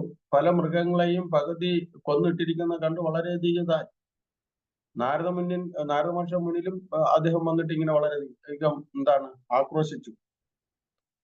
അപ്പോൾ നാരദ മഹർഷി ചോദിച്ചു, ഈ പാപം ചെയ്യുന്നത് എന്തിനു വേണ്ടിയിട്ടാണ്, ആർക്ക് വേണ്ടിയിട്ടാണെന്ന് ചോദിച്ചു. അപ്പോൾ അദ്ദേഹം എന്താണ്? അജ്ഞത കാരണമാണ് അദ്ദേഹം അതങ്ങനെ ചെയ്തത്, അല്ലേ? അവസാന രത്നാകരൻ എന്ത് ചെയ്തു? ആ രത്നാകരൻ എന്ന് പറയുന്ന കാട്ടാള ഇത്രയധികം കൊടിയ പാപം ചെയ്തിരുന്ന ആ കാട്ടാൾ വാൽമീകി മഹർഷിയായിരുന്നു. വാൽമീകി മഹർഷിയായപ്പോൾ എന്ത് സംഭവിച്ചു? സരയൂ നദീ തീരത്ത് ഒരിക്കൽ അദ്ദേഹത്തിന്റെ ശിഷ്യന്മാരുമായിട്ട് അങ്ങനെ ആ സരയൂ നദീ തീരത്തിൽ എത്തിയപ്പോഴത്തേക്ക് ഒരു കാട്ടാളൻ 2 പക്ഷികളെ നേർക്ക് എന്താണ് അമ്പ് ചെയ്യാൻ വേണ്ടിട്ട് തൊടുത്തു. അമ്പ് അദ്ദേഹം നോക്കിയതും ഒരു കാട്ടാളൻ ഇങ്ങനെ നിൽക്കുന്നത് കണ്ടു. കാട്ടാളൻ ആ പക്ഷികളുടെ നേർക്ക് അമ്പ് ചെയ്യാൻ വേണ്ടിയിട്ട് അങ്ങനെ നോക്കി. ആ നോക്കുന്ന നിമിഷത്തിൽ തന്നെ അതിലൊരു പക്ഷി എന്ത് ചെയ്തു? അമ്പേറ്റു താഴെ വീണു. മാ നിഷാദ പ്രതിഷ്ഠാത്വം ആഗമ ശാശ്വതി സമാഹ യത്ക്രൗഞ്ചം മിഥുനാദേഹം അവധി കാമമോഹിത. അങ്ങനെ രാമായണം ആരംഭിച്ചു. മാ നിഷാദ, അല്ലയോ കാട്ടാള, നിന്റെ ഒരു ആഗ്രഹം, ആ മാംസം കഴിക്കണമെന്നുള്ളൊരു ആഗ്രഹം കാരണം നീ ചെയ്തത് എന്ത് കൊടിയ പാപമാണ്. ഒരിക്കലും നിനക്ക് മനസ്സിന് എന്താണ് ശാന്തി ഉണ്ടാകാതിരിക്കട്ടെ എന്ന് പറഞ്ഞ് ശപിക്കുകയാണ് ചെയ്തത്. ഇത്രയും കൊടിയ പാപപ്രവൃത്തികൾ ചെയ്തുകൊണ്ടിരുന്ന ആ രത്നാകരൻ എന്ന് പറയുന്ന കാട്ടാളന് ജ്ഞാനം കിട്ടിയപ്പോൾ എന്ത് സംഭവിച്ചു? പാപം ചെയ്യുന്ന ആളിനെ അറിയാതെ ശപിച്ചു പോയി. അതെ, മാ നിഷാദ പ്രതിഷ്ഠാത്വം ആഗമ ശാശ്വതി സമാഹ യത്ക്രൗഞ്ചം മിഥുനാദേഹം അവധി കാമമോഹിത. നിനക്കൊരു ആഗ്രഹം, ഈ ആഗ്രഹം ഉണ്ടായി, നിനക്ക് അതിന്റെ മാംസം കഴിക്കണം എന്നുള്ള ആഗ്രഹമാണ് നിന്നെ ഈ പാപത്തിന് കാരണമായി. അപ്പോൾ അജ്ഞതയാണ് നമ്മളെ കാമ്യകർമ്മത്തിന് കാരണമാക്കുന്നത്. അതനുസരിച്ചാണ് പിന്നെ നമുക്ക് ദുഃഖവും ദുരിതവും ഉണ്ടാകുന്നത്. അപ്പൊ അതിൽ നിന്ന് രക്ഷപ്പെടുന്നതിനുള്ള മാർഗമാണ് ഭഗവാന്റെ നാമജപം, കീർത്തനം, ഇതെല്ലാം. അപ്പൊ ഇതെല്ലാം നമ്മളെ എന്തിന് കാരണമാക്കും? ഭഗവാന്റെ നാമം ജപിക്കുക, ഭാഗവതം കേൾക്കുക, ഇതെല്ലാം നമ്മൾ ചെയ്യുമ്പോഴത്തേക്ക്, സാധന ഭക്തി ചെയ്യുമ്പോൾ നമ്മൾ ദിവ്യ പ്രകൃതിയിലായിത്തീരും. കുറെ കാര്യങ്ങൾ നമുക്ക് ഉണ്ടാകും അതിന്റെ പ്രയോജനം. നമ്മൾ ഭഗവാന്റെ ദിവ്യ പ്രകൃതിയിലാകും, ഭഗവാനുമായിട്ട് സംഘം ചേരും, ഭഗവത് സംഘം ഉണ്ടാകും, ഭഗവാനുമായിട്ട് സംഘം. ഹരേ കൃഷ്ണ മഹാമന്ത്രം ജപിക്കുമ്പോൾ ആ കൃഷ്ണ എന്ന് വിളിക്കുമ്പോൾ ഭഗവാനുമായിട്ട് നമ്മൾ സംഗമത്തിലായി. ഓരോ നാമജപവും നമ്മൾ ഭഗവാനുമായിട്ട് സംഘത്തിലാണെന്നുള്ള ഒരു ബോധം നമ്മളിൽ ഉദിച്ചു കഴിഞ്ഞാൽ അത് ശുദ്ധനാമമായി മാറും. പക്ഷെ നമുക്ക് എന്താണ്, നമ്മൾ നാമം ജപിക്കുമ്പോൾ കുറച്ചൊക്കെ നമുക്ക് വരും. പിന്നെ കഴിഞ്ഞാൽ നമുക്ക് പല രീതിയിലുള്ള ചിന്തകൾ, ഓഫീസിലെ ചിന്താകട്ടെ, വീട്ടിലെ ചിന്താകട്ടെ, അല്ലെങ്കിൽ മറ്റു രാഷ്ട്രത്തിലെ ചിന്താകട്ടെ, ഇങ്ങനെ പല പല പ്രശ്നങ്ങൾ മനസ്സങ്ങ് അറിയാതെ വരുന്നതുമായി പിന്നെ മറന്നു പോകും. നമ്മൾ ഭഗവാനുമായിട്ട് സംഘമാണോ എന്നുള്ള കാര്യമൊക്കെ മറന്നു. തീരാറാകുമ്പോഴായിരിക്കും വീണ്ടും ഓർമ്മ വരും. ലാസ്റ്റ് മിനിറ്റിൽ എനിക്ക് ഓർമ്മ വന്നു, അയ്യോ എന്റെ മനസ്സ് എവിടെ പോയിരുന്നു. വീണ്ടും വീണ്ടും നമ്മൾ ജപിക്കും. അപ്പോഴെപ്പോഴും ആ ഓരോ നാമവും എന്റെ ഭഗവാനുമായിട്ട് ഞാൻ സംഘത്തിലാണ് എന്നുള്ളൊരു ബോധം അങ്ങനെ ഉണ്ടായിക്കഴിഞ്ഞാൽ അത് ശ്രദ്ധയായി, വളരെയധികം എന്താണ് ശ്രദ്ധയോടുകൂടിയുള്ള നാമമായി അത് നമുക്ക് ശുദ്ധനാമത്തിലേക്ക് എത്തിക്കുമെന്നാണ് പറയുന്നത്. എനിക്കും പറയാനേ പറ്റുകയുള്ളൂ. ഞാൻ നാമം ജപിക്കുമ്പോൾ എവിടെയെങ്കിലൊക്കെ പോകും. ചിലപ്പം ജപിക്കുമ്പോഴത്തേക്ക് ശരിയാവും, ചിലപ്പം ജപിക്കുമ്പോൾ എവിടെയെങ്കിലൊക്കെ. കാര്യം ഈ ലോകം അങ്ങനെയാണ്. എപ്പോഴും നമ്മുടെ മനസ്സിൽ പലതരത്തിലുള്ള പ്രശ്നങ്ങളിൽ നമ്മളിങ്ങനെ ചാഞ്ചാടിക്കൊണ്ടിരിക്കും. അപ്പോഴത്തേക്ക് ചിലപ്പോൾ ആ പ്രശ്നങ്ങളായിരിക്കും ഏറ്റവും മുന്നിട്ട് നിൽക്കുന്നത്. അത് കാരണം നാമം ജപിക്കുമ്പോഴും അങ്ങനെയുണ്ട്. പക്ഷെ ഇവിടെ പറയുന്നത്, ആചാര്യന്മാർ പറയുന്നത്, ആ ഭഗവാനുമായിട്ട് നാമം ജപിക്കുമ്പോൾ ഭഗവാന്റെ രൂപങ്ങൾ, ഗുണങ്ങളെല്ലാം വർണ്ണിക്കുമ്പോൾ ഭഗവാനുമായിട്ട് നമ്മൾ ഒരു ഭഗവാനുമായിട്ട് സംഘത്തിലാകുന്നു. മാത്രമല്ല ഉദ്ദിഷ്ടമായിട്ടുള്ള വിജയം പ്രാപ്തമാക്കുന്നതിലും നമ്മൾ ശ്രവണ കീർത്തനങ്ങളിൽ നമ്മൾ എന്ത് ചെയ്യണം? വ്യാപൃതമാകണം എന്നാണ് പറയുന്നത്. ഭഗവാൻ എല്ലാവരുടെയും ഹൃദയത്തിൽ പരമാത്മ രൂപേണ ഭഗവാൻ വസിക്കുന്നു. ആ ഭഗവാന് ജീവാത്മാവിനെ ശ്രവണ കീർത്തനം എന്ന് പറയുന്ന മാർഗത്തിൽ കൂടെയാണ് ഭഗവാൻ നമ്മുടെ ഭഗവത്ധാമത്തിലേക്ക് സ്വാഗതം ചെയ്യുന്നത്. ഭഗവാൻ പറയുന്നുണ്ട്, നിങ്ങൾ എന്റെ ധാമത്തിലേക്ക് വരിക എന്ന് ഭഗവാൻ ഹൃദയത്തിൽ നിന്ന് പരമാത്മാവ് പറയുകയാണ്. നിങ്ങൾ എന്റെ ധാമത്തിൽ, ഗോലോകധാമം അല്ലെങ്കിൽ വൈകുണ്ഠധാമത്തിലേക്ക് വരിക. അതിനുള്ള മാർഗം എന്താണ്? ശ്രവണ കീർത്തനം. നിങ്ങൾ ശ്രവണ കീർത്തന പ്രക്രിയയിലൂടെ എന്റെ നാമം ജപിക്കുക, എന്നെ പറ്റിയുള്ള കാര്യങ്ങൾ, ഭാഗവതം തുടങ്ങിയ ഗ്രന്ഥങ്ങൾ വായിക്കുക, അത് കേൾക്കുക. ശ്രവണ കീർത്തന പ്രക്രിയകളിലൂടെ നിങ്ങളെ ഞാൻ എന്ത് ചെയ്യുന്നുണ്ട്? എന്റെ ധാമത്തിലേക്ക് സ്വാഗതം ചെയ്യുന്നുണ്ട്. അതിലേക്ക് വരിക. അല്ലെ, നമ്മൾ നോക്കുകയാണെങ്കിൽ രുക്മിണി ദേവി എങ്ങനെയാ ഭഗവാനെ കിട്ടിയത്? ശ്രുത്വാ ഗുണാൻ ഭുവന സുന്ദര ശൃണ്വതാം തേ നിർവിശ്യ കർണ വിവരൈ ഹരതോ അംഗതാപം രൂപം ദൃശാം ദൃശിമതാം അഖിലാർത്ഥലാഭം ത്വയി അച്യുതാ വിശദീ ചിത്തം അഭവക്രമേ. അല്ലേ? എന്താ രുക്മിണി ദേവി ഭഗവാന്റെ അരികിൽ കൊടുത്തുവിട്ട ലവ് ലെറ്റർ? ശ്രുത്വാ ഗുണാൻ ഭുവന സുന്ദര ശൃണ്വതാം തേ. അല്ലയോ ത്രിഭുവന സുന്ദര, ഈ ത്രിലോകങ്ങളിലെ ഏറ്റവും വലിയ സുന്ദരൻ ആരാണെന്ന് വെച്ച് കഴിഞ്ഞാൽ അങ്ങാണ്. കുട്ടിക്കാലം മുതൽക്ക് തന്നെ നാരദ മഹർഷിയിൽ നിന്ന് അങ്ങയുടെ ലീലകളും മറ്റുള്ള കാര്യങ്ങളെല്ലാം കേട്ട് കേട്ട് കേട്ട് കേട്ട് കേട്ട് എന്റെ മനസ്സ് അങ്ങയിൽ പ്രവേശിച്ചു. എനിക്കിനി അങ്ങില്ലാതെ എനിക്ക് ഒരു നിമിഷം പോലും ജീവിക്കാൻ എനിക്ക് കഴിയുകയില്ല. എന്റെ ദുഃഖത്തിന് ഇല്ലാതാക്കണമെങ്കിൽ, ഞാനിപ്പോ വളരെയധികം ദുഃഖിതരായിരിക്കുകയാണ്, ആ ദുഃഖത്തിന് ശമനം കിട്ടുകയാണെങ്കിൽ എനിക്ക് അങ്ങേ കിട്ടിയേ പറ്റും. ആ രീതിയിലാണ്. അപ്പോൾ ശ്രുത്വാ ഗുണൻ, അപ്പോൾ ആ രുക്മിണി ദേവിക്ക് അത് ഉണ്ടാകാൻ കാര്യം എന്താണ്?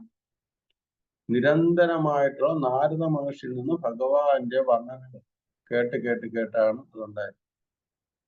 കൃഷ്ണപ്രഭാത ആ ശ്ലോകത്തിൽ അവിടെ പറയുന്നുണ്ട്, നമ്മളും നിരന്തരമായിട്ടുള്ള ഭഗവത് നാമ ജപത്തിൽ കൂടെ മാത്രമാണ് നമ്മൾക്ക് ആ ഭഗവാനുള്ള ഭക്തി ഉണ്ടാകുന്നത്. ഞാൻ ആദ്യം തുടക്കത്തിൽ പറഞ്ഞു, ഭാഗവതം കേട്ടാൽ എന്ത് കിട്ടും? ഒന്നും കിട്ടില്ല. ആദ്യം ഉള്ളത് പോണം, നമ്മളിൽ ഉള്ളതെല്ലാം പോണം. ഉള്ളതെന്ന് വെച്ച് കഴിഞ്ഞാൽ നമ്മൾ ആർജിച്ചിട്ടുള്ള നമ്മുടെ കാമക്രോധ ലോഭ മോഹാദികൾ എന്ന് പറയുന്ന ആ മാലിന്യങ്ങളെല്ലാം ഈ ജീവിതത്തിൽ, അതുപോലെ തന്നെ കർമ്മബന്ധനത്തിന് കാരണമാക്കുന്ന എല്ലാ ഫലങ്ങളും നിരന്തരമായിട്ടുള്ള ഭാഗവത ജപം, നാമജപം, ഭാഗവത ശ്രവണത്തിൽ കൂടി ഇങ്ങനെ പോകും. ഭഗവാനോടുകൂടെ പ്രാർത്ഥിക്കുക, ഭഗവാന്റെ അഹൈതികമായ കാരുണ്യം കിട്ടാൻ വേണ്ടി. അങ്ങനെ കിട്ടി കിട്ടി കിട്ടി അതെല്ലാം പോയി കഴിയുമ്പോഴത്തേക്ക് നമുക്ക് സ്വതസിദ്ധമായ, നമ്മൾ അതിനുവേണ്ടി പരിശ്രമിക്കേണ്ട, നമ്മളുടെ ആത്മാർത്ഥമായിട്ട് സാധന ഭക്തി ചെയ്യുമ്പോൾ അടുത്ത സ്റ്റെപ്പിലാക്കി രാഗഭക്തി വരും. സ്വാഭാവികമായിട്ടൊരു പ്രേമം ഭഗവാനോടുണ്ടാകും. ഈ ടീനേജിലുള്ള പ്രായക്കാരുടെ പിള്ളേര്, ഒരു 14 വയസ്സ് മുതൽ 24 വയസ്സൊക്കെ അതുവരെയുള്ള ഈ ടീനേജ് പ്രായം എന്ന് പറയുന്നത്, 18 വയസ്സ് വരെയാണ് ടീനേജ് പ്രായം എന്ന് പറയുന്നത്. ആ പിള്ളേരെ ഓപ്പോസിറ്റ് സെക്ഷനോട് പ്രേമിക്കാൻ വേണ്ടി നമ്മൾ പറഞ്ഞു കൊടുക്കേണ്ട ആവശ്യമൊന്നും. അവരറിയാതെ കുട്ടികൾ അങ്ങോട്ടായിരുന്നാലും ഇങ്ങോട്ടായിരുന്നാലും കോളേജിൽ പഠിക്കുന്ന കൗമാര പ്രായക്കാരെല്ലാവരും എന്താണ്, അവർക്ക് ഓപ്പോസിറ്റ് സെക്ഷനോട് എന്താണ് ഒരു താല്പര്യം അറിയാതെ അവർക്കുണ്ടാകും, സ്വതസിദ്ധമായിട്ടുണ്ടാകും. അതുപോലെ ഭഗവാനോട് നമുക്കും സ്വതസിദ്ധമായ പ്രേമം സാധന ഭക്തി ചെയ്ത് അതിന്റെ ആത്മാർത്ഥതയിലുണ്ടായി. അത് കഴിയുമ്പോൾ അടുത്തുണ്ടാകുന്ന രാഗഭക്തി, ഭഗവാനോടുള്ള രാഗം നമുക്ക് ഉണ്ടാകും. ആ രാഗം ഉണ്ടായിക്കഴിഞ്ഞാൽ പിന്നെ നമ്മൾ രക്ഷപ്പെടും. അപ്പോൾ ആ രീതിയിൽ വേണം നമ്മൾ ചിട്ടപ്പെടുത്തുന്നത്. അതിന് ഏറ്റവും ഉള്ള മാർഗം, ഇവിടെ ഇതിന്റെ സംക്ഷിപ്തം പറയുകയാണെങ്കിൽ കുന്തിദേവി പറയുകയാണ്, അജ്ഞതയാണ് നമ്മളെ കാമ്യകർമ്മങ്ങൾ ചെയ്യാൻ പ്രേരിപ്പിക്കുന്നത്. ആ കാമ്യകർമ്മങ്ങളാണ് നമ്മളെ ക്ലേശങ്ങൾ അനുഭവിക്കാൻ, ദുരിതങ്ങൾ അനുഭവിക്കാൻ കാരണമാക്കുന്നത്. എന്നാൽ ആ ദുരിതം അനുഭവിക്കുന്ന ക്ലേശങ്ങളിൽ നിന്ന് നമുക്ക് രക്ഷപ്പെടണമെങ്കിൽ ഭഗവത് നാമജപ ലീല വർണ്ണനകളാണ് ഏറ്റവും. ഭഗവാന്റെ നാമങ്ങൾ ശ്രവിക്കുക, കീർത്തിക്കുക, ഭാഗവതം കേൾക്കുക, അത് പറയുക, അതിലെപ്പോഴും മനസ്സ് വ്യാപൃതമാക്കുകയാണെങ്കിൽ നമുക്ക് ഈ ക്ലേശങ്ങളിൽ നിന്നെല്ലാം രക്ഷപ്പെടാം. അതിലേക്ക് വേണ്ടിയിട്ടാണ് ഭഗവാൻ, ആ ഭാഗവത ധർമ്മം പ്രചരിപ്പിക്കുന്നതിലേക്ക് വേണ്ടിയിട്ടാണ് ഭഗവാൻ ഈ ഭൂമിയിൽ അവതരിക്കുന്നതെന്ന് ചിലർ പറയുന്നുവെന്ന് പറഞ്ഞിട്ട് കുന്തിദേവി പറയുന്നു. ഇതിലെ ശരിക്കും ഉള്ള പോയിന്റ്, അജ്ഞത ആണ് നമ്മളുടെ കാമ്യകർമ്മം അല്ലെങ്കിൽ പാപപ്രവൃത്തികൾ കാരണം. ആ പാപപ്രവൃത്തികൾ ചെയ്യുന്നത് കാരണമാണ് നമ്മൾ ദുരിതം അനുഭവിക്കുന്നത്. ആ ദുരിതങ്ങളിൽ നിന്ന് മുക്തി നേടാൻ വേണ്ടിയിട്ട് നമ്മൾ ഭഗവാന്റെ നാമത്തിനെയും ഭഗവാന്റെ ലീല ഗുണങ്ങളിൽ നമ്മൾ അഭയം പ്രാപിക്കുകയാണ് അതിനുള്ള എളുപ്പ വഴി എന്ന് പറയുന്നത്. ഹരേ കൃഷ്ണ. ഗ്രന്ഥരാജ് ശ്രീമദ് ഭാഗവതം കി ജയ്. ശ്രീല പ്രഭുപാദി കി ജയ്.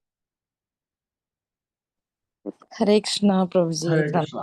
താങ്ക് യു ഹരി പ്രഭുജി. നല്ല ക്ലാസ് ആയിരുന്നു പ്രഭുജി, നല്ല ക്ലാസ് ആയിരുന്നു. പ്രണാമം പ്രഭുജി. Hare Krishna. Thank you madam. Hare Krishna പ്രഭുജി. ഭൗമധർമ്മം എന്താണെന്ന് പറയാമോ? എന്റെ ഇന്റർനെറ്റ് റേഞ്ച് പോയതാണ്, എനിക്ക് കിട്ടിയില്ലത്. ഗൗണധർമ്മം ഭാഗവതധർമ്മം എന്ന് വെച്ചാൽ, ഭൗമധർമ്മം അല്ലേ പറഞ്ഞേ? അതെ, ഭാഗവതധർമ്മം അല്ലെങ്കിൽ പരമധർമ്മം. ഭാഗവതധർമ്മത്തിന് നമുക്ക് 2-3 പേരിൽ അറിയപ്പെടാം. ഭാഗവത ധർമ്മം എന്ന് പറയാം, പരമധർമ്മം എന്ന് പറയാം, ഇങ്ങനെയും പറയാം. ഓക്കെ, പരമധർമ്മം നമ്മൾ പറയാല്ലേ, ഭാഗവത സവൈ പുംസ പരോധർമ്മ, പരമമായിട്ടുള്ള ധർമ്മവും എന്നും പറയാം. ഇങ്ങനെ 2 ധർമ്മമുണ്ട്. അത് ഒരു ധർമ്മത്തിന് 2 പേരിൽ അറിയപ്പെടും. ഭാഗവത ധർമ്മം, പരധർമ്മം പരമധർമ്മം എന്നും പറയും. പിന്നെ ഒന്ന് ഗൗണധർമ്മം. ഗൗണധർമ്മം എന്ന് വെച്ച് കഴിഞ്ഞാൽ ഈ കർമ്മകാണ്ഡത്തിനനുസൃതമായി ഈ ഭൗതിക ലോകത്ത് നമ്മൾ ജീവിക്കുന്നതിന് വേണ്ടിയിട്ട് ചില ധർമ്മങ്ങൾ നമ്മൾ അനുഷ്ഠിക്കണം. ഒരു പുത്രന് പുത്രധർമ്മം അനുഷ്ഠിക്കണം. ആ പുത്രധർമ്മം എന്താണ്? മാതാവിനെയും പിതാവിനെയും നല്ലവണ്ണം പരിപാലിക്കുക, അവരുടെ മനസ്സിൽ എപ്പോഴും സന്തോഷം ഉണ്ടാക്കുന്ന രീതിയിൽ പ്രവർത്തിക്കുക, അവരുടെ ഉപദേശങ്ങൾ നമ്മൾ എന്ത് ചെയ്യുക? കേൾക്കുക. പാണ്ഡുരംഗയിൽ തന്നെ ഒരു സ്റ്റോറി, പാണ്ഡുരംഗന്റെ ആവിർഭാവം തന്നെ ഉണ്ടാകുന്നത് അങ്ങനെയാണ്. ഒരു പുത്രൻ തന്റെ രക്ഷകർത്താവിനെ സേവിക്കുന്നതിലായിരുന്നു ഏറ്റവും കൂടുതൽ താല്പര്യം. അപ്പൊ അത് ഭഗവാൻ കണ്ടു. ഇത്രയധികം തന്റെ കാര്യം നടക്കാൻ വയസ്സായ തന്റെ അമ്മയും അല്ലെങ്കിൽ അച്ഛനെയും ഒക്കെ അദ്ദേഹം തീർത്ഥയാത്രയ്ക്ക് പോകുമ്പോൾ അവരെ തോളിലേറ്റിക്കൊണ്ടാണ് അദ്ദേഹം നടക്കുന്നത്. എപ്പോഴും അവരുടെ കാര്യം നോക്കി പരിപാലിച്ചുകൊണ്ടിരിക്കുക. അതൊക്കെ ഗൗണധർമ്മം. അതിൽ വളരെ ഭഗവാൻ തന്നെ ആകർഷിതനായി പോയി എന്നാണ് പറഞ്ഞത്. പാണ്ഡുരംഗ സ്റ്റോറിൽ ആദ്യത്തിൽ നമ്മൾ നോക്കുകയാണെങ്കിൽ. അപ്പൊ ഇതുപോലെ പുത്രധർമ്മമുണ്ട്, അതുപോലെ പിതാവിനും ധർമ്മമുണ്ട്, മാതാവിനും ധർമ്മമുണ്ട്. എല്ലാ ജീവജാലങ്ങൾക്കും അതിൻ്റെതായിട്ടുള്ള ധർമ്മം ഉണ്ട്. ഒരു പക്ഷിയെ നോക്കിക്കഴിഞ്ഞാൽ അത് മുട്ടയിടും. പക്ഷിക്ക് ഞാൻ മുട്ടയിട്ട് കഴിഞ്ഞു, ഇനി എനിക്ക് ഇവിടെ അടയിരിക്കണമെന്ന അല്ലെങ്കിൽ അതിനെ വിരിപ്പിക്കണമെന്ന് അതിനെ വേണമെങ്കിൽ അത് പറന്നു പോകാം. പക്ഷെ അത് അങ്ങനെയല്ല. അത്രയും ദിവസം അതുപോലെ ആഹാരത്തിന് പോലും പോകാതെ അങ്ങനെ ഇരുന്ന് അതിനെ വിരിയിപ്പിച്ച് അതിന് കുഞ്ഞിനെ അതാക്കി, അത് ചിറക് മാറ്റി പറക്കാറാകുമ്പോൾ മാത്രമാണ് മാതാവ് അതിൽ നിന്ന് വിട്ടുപോകുന്നത്. ഇതുപോലെ തന്നെ മനുഷ്യർക്കും അതുപോലെ തന്നെ ഓരോരോ ധർമ്മങ്ങൾ. പുത്രന്റെ ധർമ്മം, പിതാവിന്റെ ധർമ്മം, അധ്യാപകന്റെ ധർമ്മം, ഗുരുവിന്റെ ധർമ്മം, ഒരു പൗരനാണെങ്കിൽ ആ രാജ്യത്തിന്റെ ധർമ്മം, രാജാവിന് പ്രജകളോട് ധർമ്മം, ഇങ്ങനെ ഓരോരോ ധർമ്മം. ഈ ധർമ്മം ഉണ്ടെങ്കിൽ ഈ ഭൗതിക ലോകം വളരെയധികം ശാന്തിയോടും സമാധാനത്തോടും പോവുകയാണ്. ഇപ്പോ ഇതിൽ ഈ ധർമ്മങ്ങളിൽ വ്യതിചലനം അല്ലെങ്കിൽ ആരും അതിങ്ങനെയൊക്കെയുള്ള ഇപ്പൊ നമ്മൾ കലികാലം നോക്കിക്കഴിഞ്ഞാൽ ഈ ധർമ്മങ്ങൾ ആരും പാലിക്കുന്നില്ല. അത് കാരണമാണ് എവിടെ നോക്കിയാലും ആത്മഹത്യകളും മരണങ്ങളും വളരെയധികം ഇതെല്ലാം ദുരിതങ്ങളും ദുഃഖങ്ങളും ഉണ്ടാകും. രാജ്യത്തിൽ തന്നെ കൊള്ളയും കൊലപാതകങ്ങളും ഇതെല്ലാം ഉണ്ടാകുന്ന ഈ ധർമ്മങ്ങൾ, ഈ ഗൗണധർമ്മം പോലും അവർ പാലിക്കാത്തതാണ്. ഈ ഗൗണധർമ്മം പാലിക്കുന്ന ഒരാളിന് മാത്രമേ ഭാഗവത ധർമ്മം പാലിക്കാൻ പറ്റുള്ളൂ. ഇത് ശരിയായിട്ട് ധർമ്മം പാലിക്കണമെങ്കിൽ ഭാഗവത ധർമ്മം പറ്റും. ഇന്നെന്ന് വെച്ച് കഴിഞ്ഞാൽ മനുഷ്യർക്ക് ഒരു ധർമ്മവും ഇല്ല. ധർമ്മമേ എന്തെന്ന് അറിഞ്ഞുകൂടും. മൃഗങ്ങൾക്കും അതിൻ്റെതായ ചില ധർമ്മങ്ങളുണ്ട്. പക്ഷെ അതിനെക്കാട്ടി താഴ്ന്ന തരത്തിലുള്ള ജീവിത രീതിയാണ് മനുഷ്യൻ കൈക്കൊള്ളുന്നത്. അതാണ് എന്ന് പറയുന്നത്. അപ്പൊ ഗൗണധർമ്മം എന്നാണ് ഇതാണ്. അതും കർമ്മകാണ്ഡത്തിൽ പറഞ്ഞു. വേദങ്ങളിലെ കർമ്മകാണ്ഡ രീതിയിൽ നമ്മൾ എങ്ങനെ ജീവിക്കണമെന്ന് പറയുന്നുണ്ട്. അതനുസരിച്ച് വൈദിക രീതി അനുസരിച്ച് ഓരോ കർമ്മങ്ങൾ ചെയ്യുമ്പോൾ അതിന്റെ ഫലം ആസ്വദിക്കാൻ നമുക്ക് പറയുന്നുണ്ട്. അത് അങ്ങനെ ജീവിക്കുന്നതിനാണ് ഗൗണധർമ്മം എന്ന് പറയുന്നത്. പക്ഷെ ഗൗണധർമ്മം ഒരിക്കലും നമുക്ക് പരമപദപ്രാപ്തിയിലേക്ക് എത്തിക്കുക. പുണ്യങ്ങൾ ഉണ്ടാക്കാൻ പറ്റും, പക്ഷെ അത് ഭഗവത്ധാമത്തിലേക്ക് എത്തിക്കാൻ പറ്റില്ല. ഭഗവത്ധാമത്തിലേക്ക് പോകണമെങ്കിൽ നമ്മുടെ ആത്മാവിന് സ്വതസിദ്ധമായ ശരീരം ലഭ്യമാകണമെങ്കിൽ നമ്മൾ എന്ത് ചെയ്യണം? പരമധർമ്മം അല്ലെങ്കിൽ ഭാഗവതധർമ്മം നമ്മൾ ചെയ്തേ പറ്റും. ഹരേ കൃഷ്ണ. ഹരേ കൃഷ്ണ. മനസ്സിലായി കാണുമെന്ന് വിചാരിക്കുന്നു. മനസ്സിലായി. എനിക്ക് നെറ്റ് പോയത് കൊണ്ടാ മിസ്സായി പോയത്. പിന്നെ പ്രഭുജി ഒരു കാര്യം, നമ്മൾ ഹരേ കൃഷ്ണ മന്ത്രം ജപിക്കുന്നതിന് അല്ലെ സാധന ചെയ്യുന്നതിന് നമ്മളുടെ പ്രീവിയസ് ഇതിലുള്ള ഇതെല്ലാം നശിക്കും. പാപകർമാലും പുണ്യകർമാലും അത് നശിക്കും എന്ന് പറഞ്ഞു. പിന്നെ അതിനുശേഷം ഭഗവാൻ ഹൃദയത്തിൽ ആണോ? അതെ. ഹരേ കൃഷ്ണ. നെറ്റ് ഇടക്ക് പോകുന്നതാണ്, എനിക്കത് കംപ്ലീറ്റ് ആയി കിട്ടിയില്ല. അതുകൊണ്ടാ. Thank you. ബാക്കിയെല്ലാം കിട്ടി. Thank you. ഹരേ കൃഷ്ണ. ഹരേ കൃഷ്ണ.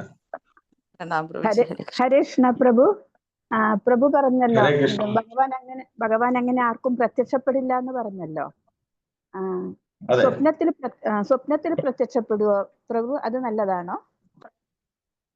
നല്ലതാണ് മാതാജി. അതായത് നമ്മുടെ ഭക്തിയുടെ പുരോഗതി അനുസരിച്ചിരിക്കും. അതായത് മന്ത്ര ഉപാസന രീതിയില് മന്ത്രശാസ്ത്രത്തിൽ ഒരു രീതി പറയുന്നു. നമ്മള് വളരെയധികം പരിശുദ്ധമായിട്ട് ഒരു മന്ത്രം ജപിക്കുകയാണെങ്കിൽ മന്ത്രശാസ്ത്രത്തിൽ പറയുന്നതാണ്.